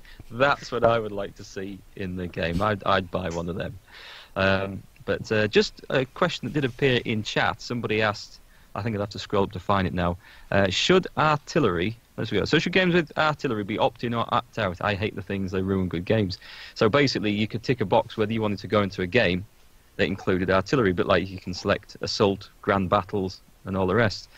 And whilst that would be a great idea for people to escape artillery who don't like to play it, unfortunately, if that was a thing, you'd end up with artillery players either having to wait half an hour in the queue for a matchmaker for a game to be made, or you'd get games that only included artillery and light tanks that were trying to do the spotting missions, and you wouldn't get any heavies or mediums or tank destroyers, because why would they want to go into a game with artillery? So it'd be nice to find a way to escape it sometimes when you don't want to have to face playing it, but I can't see them ever making a mode where you could opt in, unfortunately, or opt out. Yeah, probably that's not something that they can do. No. They've already done it. If you're looking for a quick alternative to get rid of artillery, Go to Blitz. have a go on Blitz. There's no artillery. But you'd be surprised how this is the opposite on Blitz. People are actually asking for artillery to come into Blitz. Oh, be careful what you wish for. No, they've already said it's ridiculous. We can't put artillery in. The maps are too small. Literally, Wargaming have said it 1,000 times. Artillery is not coming to Blitz. So if you're looking for a quick fix to get rid of artillery, give Blitz a try. Oh, all right, solid selling point right there. Before we continue with the questions, Skate, what's your main wish for premium tanks in Blitz? I'm going to do the same as AgingJedi. I'm going to mention a tank which I would absolutely adore to see in the game. Very, very similar, Sturm Tiger. Yeah, Give us similar a idea. premium Sturm Tiger. Obviously, we've got a KV2, which is non-premium. I would love to see something like that as a premium. We don't see many derp premiums. I think the only thing I can think of as a derp premium is an SU-100Y box tank. I can't think of anything else off the top of my head with a monstrously good derp gun. Well, off the top of my head, anyway. What they might do on... Can you get the Thunderbolt and the Tiger 131 on Blitz? No, not yet. It's on PC. They've got these tanks that were, either... Well, the Thunderbolt was after a tank ace, named after and used by a tank ace, apparently. And so there must be a KV2. I'm sure there is a KV2 that was driven by a tank ace, so maybe that could be one of Wargaming's future premiums coming in at Tier 6, identical to a regular KV2.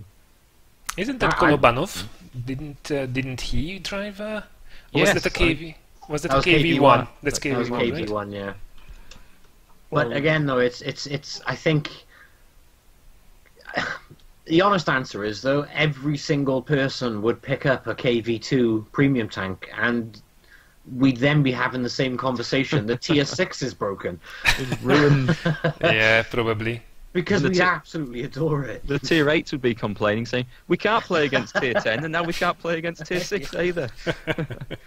By the It's way, funny that you mentioned the KV2 as a premium tank, because we got so many Shermans as premium tanks, and now with the recent hero tanks, as they call them, like for instance the Thunderbolt is from Colonel Creighton Abrams.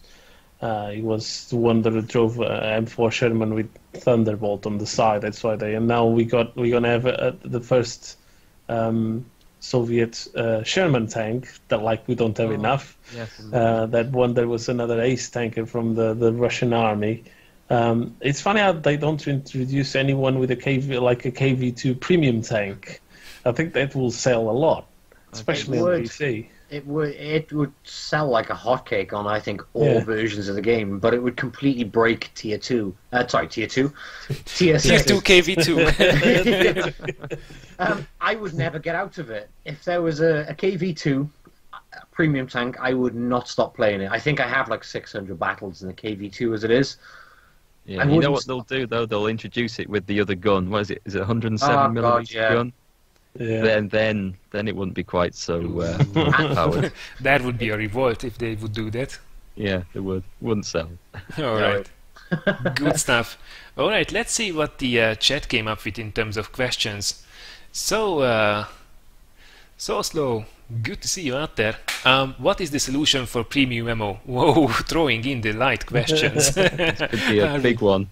Yeah, that one might be like a whole separate podcast, I think, just going around the premium ammo, because there are a couple of ideas out there. I think nobody knows the real solution to it. I mean, I know people were talking about balancing the number of rounds that you can take, balancing the damage you can do, balancing the penetration. There are all sorts of ideas out there, but I think Wargaming itself has like a bunch of ideas listed there, which they might or might not have already tested for themselves.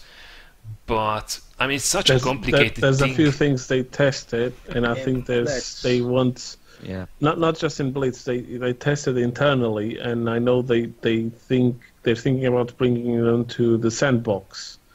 So we might see it. I'm not sure if soon, because with the HD maps, I think the next iterations of the sandbox is all of them is going to be HD maps. There you go, all of the hype for HD maps. But maybe next year, it's going to be one of their selling points. I strongly believe they're going to announce it during Wargaming Fest this year. The main things they want to fix during 2018, like they did last year, like saying this year was matchmaking, artillery, and all of those things. I think they're going to say it on Tank Fest. Well, we're going to fix it and we're going to test it this way, and next year we're going to see some crazy stuff. Let's put it like that on Sandbox, because that's where they're going to test it. But like you say, maybe we can have a podcast about it, because there's so many ideas in there. Even the Wargame may have at least 4 ideas, I think. Well, Skate, how's it working out in Blitz? I love it. I absolutely love how they balanced premium ammo and Blitz. Basically, the price of the shell is the same. Well, for the majority of tanks. But the general thing is they've reduced the damage a premium shell can do by 25 to 40%, depending on the tank. So you're basically sacrificing DPM by around 25 to 40% in exchange for the high penetration. So if you're stupid enough to spam nothing but premium ammo, all you're doing is sacrificing your own DPM, which has severely cut down on the amount of premium ammo people spam. I mean, the T-54, literally, you can guarantee whatever tank you're in, you were going to get hit by heat. Nowadays, people have to use the correct thing, which means obviously they're trying to learn how to use it to save themselves the cost of having less DPM. But I love what they've done in that aspect, and it works a charm. Because it does sound good. It's like a tactical choice. Do I go for the penetration or the damage? And you've got to make that decision. It's not just a case of, hey, press my 2 key and go through it. I like that. It gives the player choice, makes them think. And you think it's working out pretty well? I'd say on average I fire, let's just say with like 1-2 premium shells at absolute max in a game.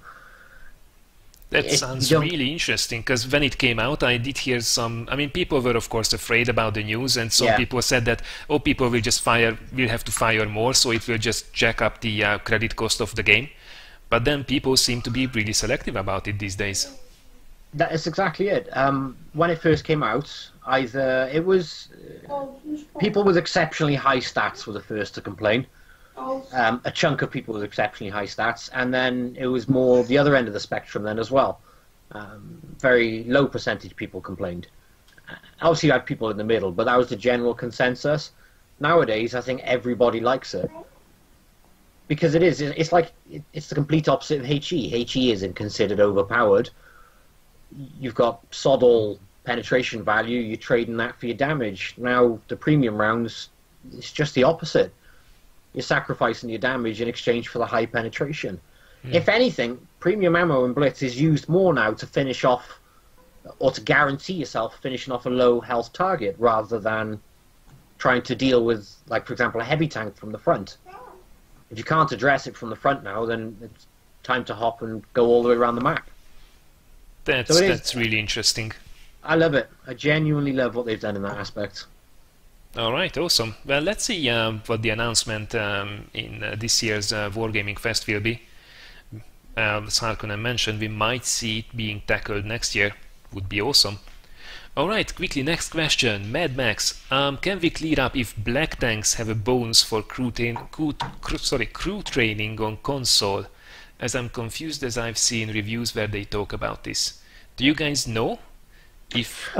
Not me, unfortunately. I'm not sure.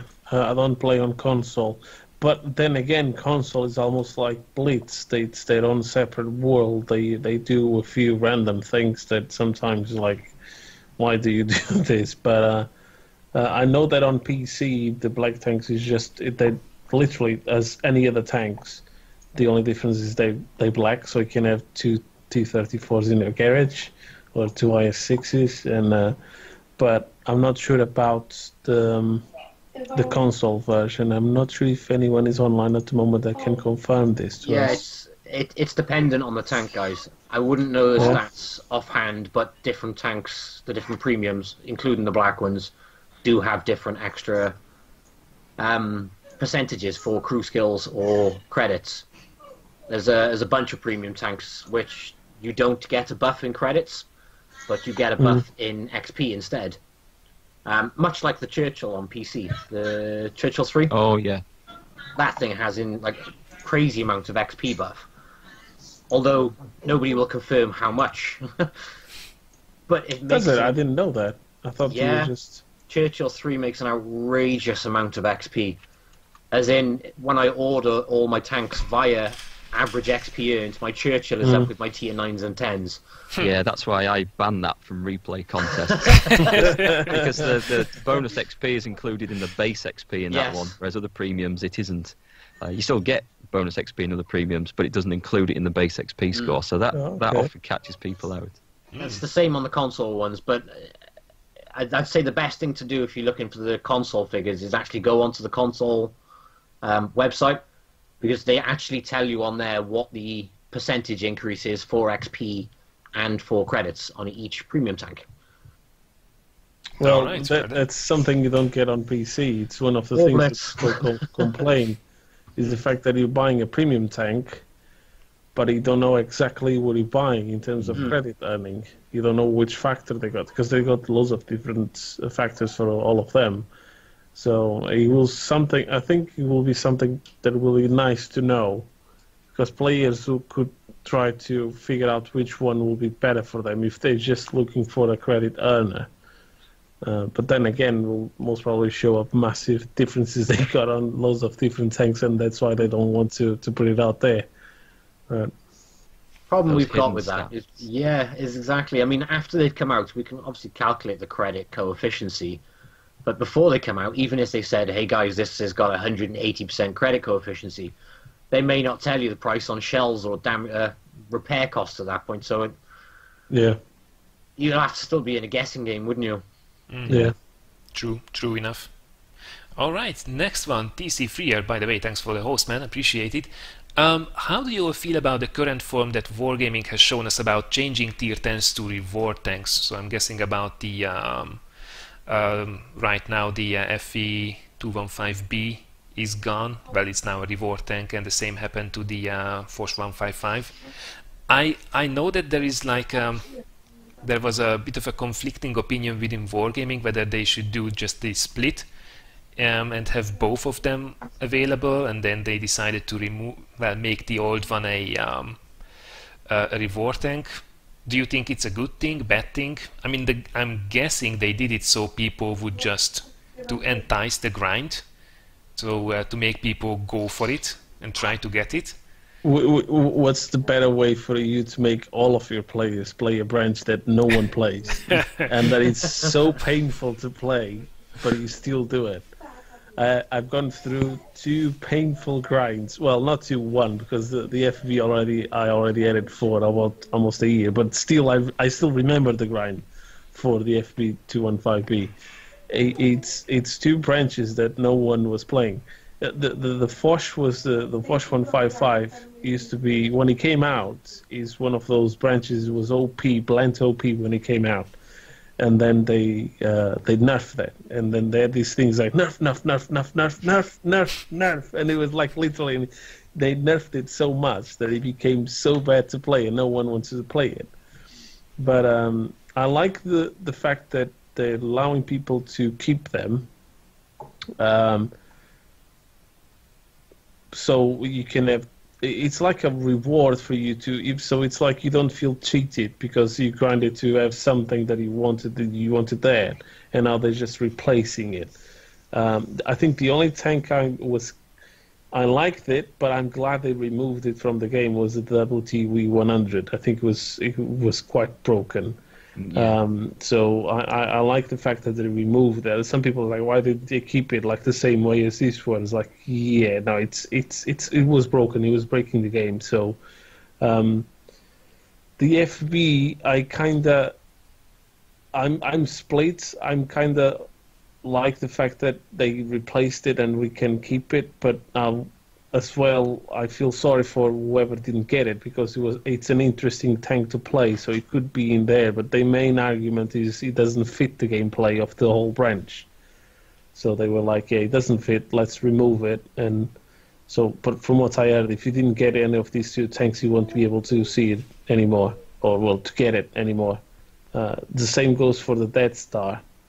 There was some conversations about keeping the Death Star as an alternative tank destroyer, but then they decided to remove it. But it's funny because the Death Star, there was a mock-up of it or something like that, so it's one of those tanks that is quite iconic on the game as well, so that's why I'm trying to get it at the moment, so I don't miss the opportunity. But it's another branch that it's quite painful to play. While it's interesting to play with those tanks, at least for me, I don't like slow tanks at all. I used to like them. I used to don't mind them at all. But now it's like it's such a pain to go through, and it's the FP. I can understand the Death Star. It doesn't fit in that tech tree, so I'm kind of glad that they bring a new one. But maybe they could. I think it's the only case that they blindly should have moved it to the 4005 Stage 2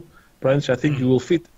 It's different from those tanks, but it will still fit as the gameplay, as you could pick up a high punch, high alpha glass cannon, or a high alpha but with less mobility but more armor tank. So it could fit in that, give the players a choice of 2 different play styles instead of just replacing straight away. But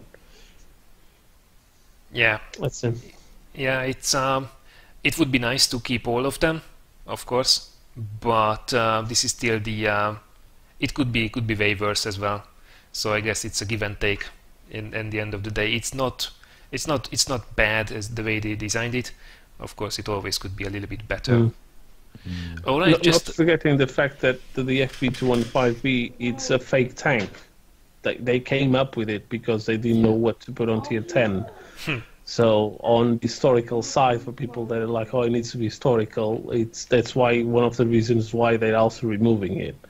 It's because that tank that there isn't even blueprints. It's not a tank that we can say, okay, they had it on paper. No, it's something they just came up with to put it in there. So. All right. Okay, I think we do 2 more questions and then we wrap it up because we are closing 2 hours. Holy cow! So, Rogues Pan John. Let's see. Whenever people complain about wargaming games, including us, should we not keep in mind that wargaming is the reason why we are here in the first place as a community, as a family, and therefore shouldn't we cut them some slack? Admit no other game makes us feel this way. Yes and no. There is way too much drama going on, and one of the reasons why I wanted to do this podcast, because did you try to have an actual conversation out there on social media, on the forums? Like, good luck to that.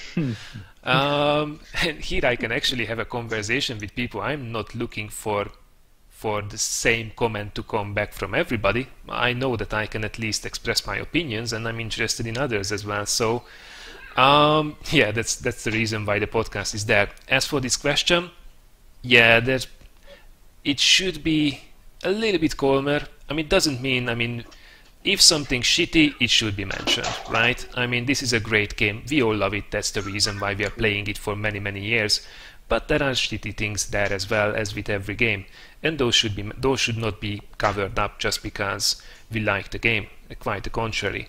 At the same time, there is way too much drama going on. There is just people who love drama, and that won't go away. I mean, that's just the way people are. So I don't see it changing in the future, unfortunately. Yeah, I think you have to criticize the stuff that needs changing, the stuff that's going wrong, because otherwise, how will anything ever get done about it? Unless people say this needs change, this is wrong, this is bad. But at the same time, you have to give praise for the bits that they get right as well. Yeah. Like the HD maps. That was a surprise to me because they'd kept it so well under wraps. When I got on the sandbox server and looked at it, I was blown away. And I can see why it's taken so long. I can see how much effort's gone in. I wish we'd had a bit more clue that that was going to be the end product and how nice it was, because they really have done some great work on that. So yeah, they definitely need praise at the bits they get right. So they know they're doing that right, but they also need to be made aware of things that they could do better at as well. I think as long as we do it constructively with our honest opinions as well, we're allowed to say we dislike something. I'll never sit and rage, swear, etc. about why I hate a tank. I'd rather sit here and go, I don't like what they've done, and here's why I don't like what they've done. It's completely different to actually. It's like when you say cut them some slack. I've been in a relationship with my other half for a very long time. It doesn't mean that if she does something I think is stupid, I'm not going to tell her, because otherwise, how is anybody meant to know that you don't like it? Otherwise, Wargaming will continue to do things that we don't like because we're not saying, hey, we don't like it. So I think it is important, like you said, to give them credit, but also to obviously actually say we don't like something, so they do pick up on that. The problem you got is that players they voice more their opinion when they dislike something than they do when they like it. Yeah. And that's the problem we got, well, everywhere. That's every industry, though, isn't it? Yeah, it's like, because players, if they like it, they just like it and they keep playing, and they don't, usually it's like, that's why I think a lot of players think, oh, the game is going under because all of the negative comments they see, but they have to put it in minds that that's the comments they're going to read. Is when the players who don't like something, they will voice it. They will go there, voice it, saying, I don't like it. And then it's going to be rare when you're going to see some decent, positive feedback saying, you've done something right, you've done this correctly. But, that is the same, though. It is in all industries, isn't it? It's like if you go to a supermarket, you won't pass customer services and go, hey, I had a great day shopping today, thank you. Yeah, you'll see the guys complaining about it. But if you've had a crappy day, and well, the food tastes like crap and it was overpriced, you'd tell them straight away. And hopefully they'd fix it, or they'd give you a refund. Yeah. It is the same in every industry, isn't it? I think one of the problems people have with wargaming is that they often feel that their opinions aren't being taken notice of until they start the screaming and the shouting and the raging that they give. I know as a contributors, we've given honest feedback on things.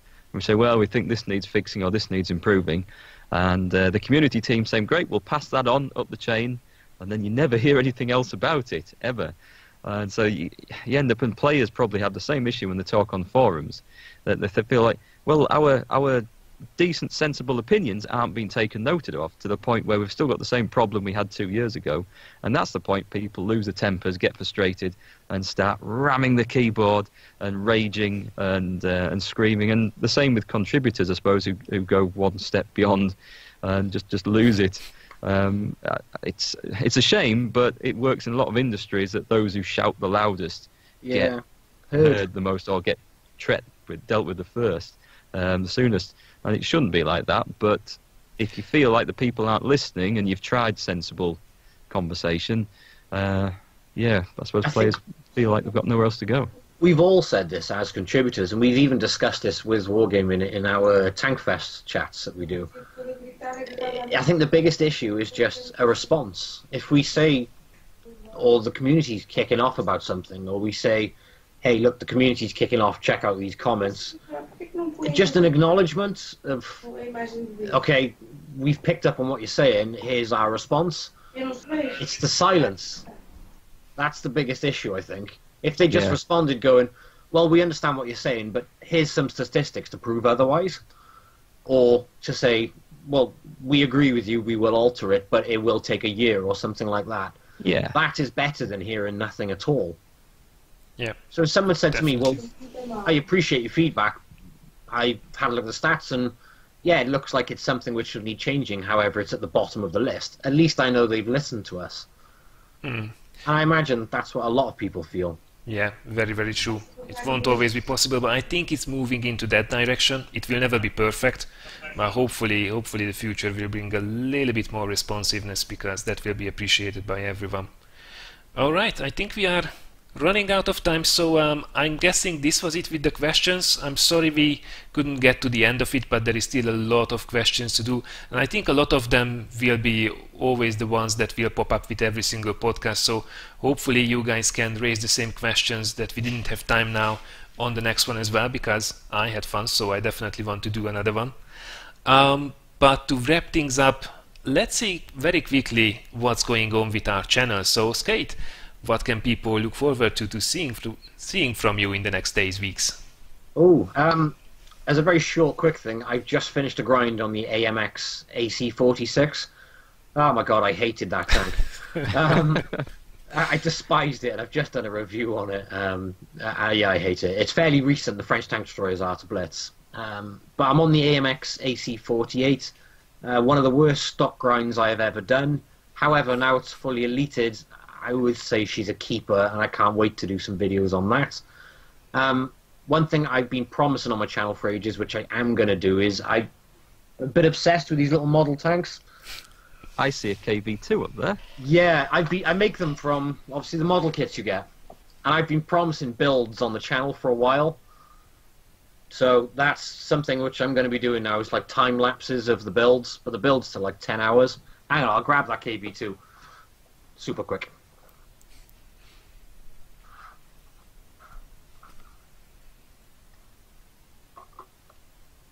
Oh, nice. Ain't she a beauty? So yeah. Really cool. Are these plastic ones? Yeah, sorry. But as you can see, there's a few, and that's not all of them. No, I'm serious. There's an E25 by there. There's a Type 59 there. There had to be an E25. Yeah, exactly. Oh, there's a PZ2J by there. But it's something I've promised on the channel for ages, of model builds, the time lapses of them. So that's something which I'm going to start putting on the channel as well. And some more World of Warships Blitz content. All right. Sounds exciting. Good. Should be fun. Absolutely. Oak, what about with you? Well, that premium tank I said I hated. I've actually got a review of the Matilda Black Prince coming up soon. I've had the footage saved for a week or two and just can't bring myself to talk about it. I spent a morning one day when I had a day off, and I hate this one so much, because I've been trying to play it in platoons. We've been getting as bad a matchmaking as it gets, nearly all tier 6s all the time. And I was so sick of it, I thought I'm going to play it till I ace it and then sell the damn thing and review it. So that's coming up, so people can enjoy my misery. And also, I'm going to do a garage video, just of all the tanks I've got in the garage, show people what I've got in there, why I've got them, why I've kept them, and which ones I enjoy playing, and which ones I can't wait to get rid of. So that's in the immediate future, as well as just replays of my community people, replays that players have sent in. All right, a lot to look forward to then. What about you, Harkonnen? Now you are releasing a ton of stuff on the blog all the time. Is there anything special coming, maybe? Yeah, well, if you like giveaways, there is currently a giveaway for Total War Arena. I'm giving away 20 keys, so if you want close beta access, that's an opportunity for you. I also got quite a large number of World of Warplanes keys to give away, so we should be maybe next week. I still have to come up with an article doing a review about the game and everything, but it just at the time it's almost impossible to write a lot of things. It's one of the problems I got with the blog, is because I cover a lot of content and so much thing comes up. There's times that you almost got nothing to publish and you have to come up with something, and then there's days that they release tons, and when I say tons, like sometimes they release 2, 4, 5, 6, 10 premium tanks and warships and loads of stuff too, and you don't have time to publish everything. But who reads my blog knows that I don't want to be the first one putting out. I just want to put out the most correct information as possible and the most accurate information, and with my opinion in there and what the people can expect as well. So just content, it's always updated all the time. But if you're looking for giveaways, I got a few keys for World of Tanks as well. So like Matilda 4s and stuff like that. So all of that is coming most probably over the next 2 weeks. So go around and check my post about giveaways, and maybe you'll get a key. All right, well, that sounds awesome. Free stuff is the best stuff. And as for myself, well, I just finished the giveaway for the 50k subscriber event, which was awesome. I'm just distributing the prizes, but if you did miss it, don't worry, because I will do a special stream on the North American server sometimes in the upcoming weeks with some more gold giveaways.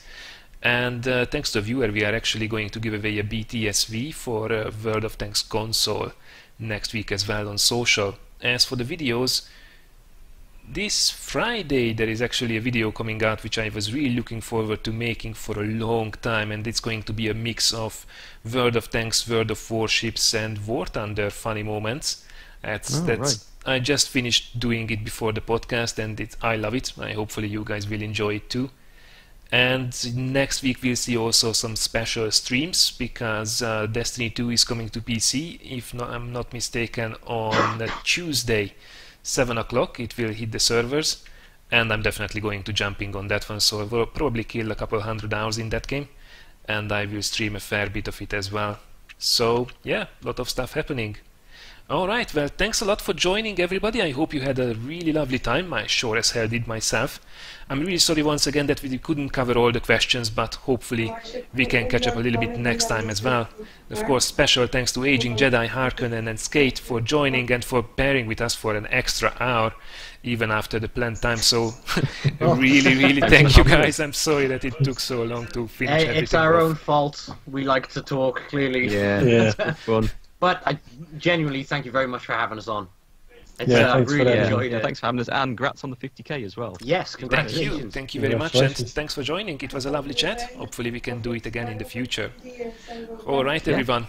Thanks a lot. Have a nice evening. Have a nice rest of your day. Take care, and see you around. Bye. Bye.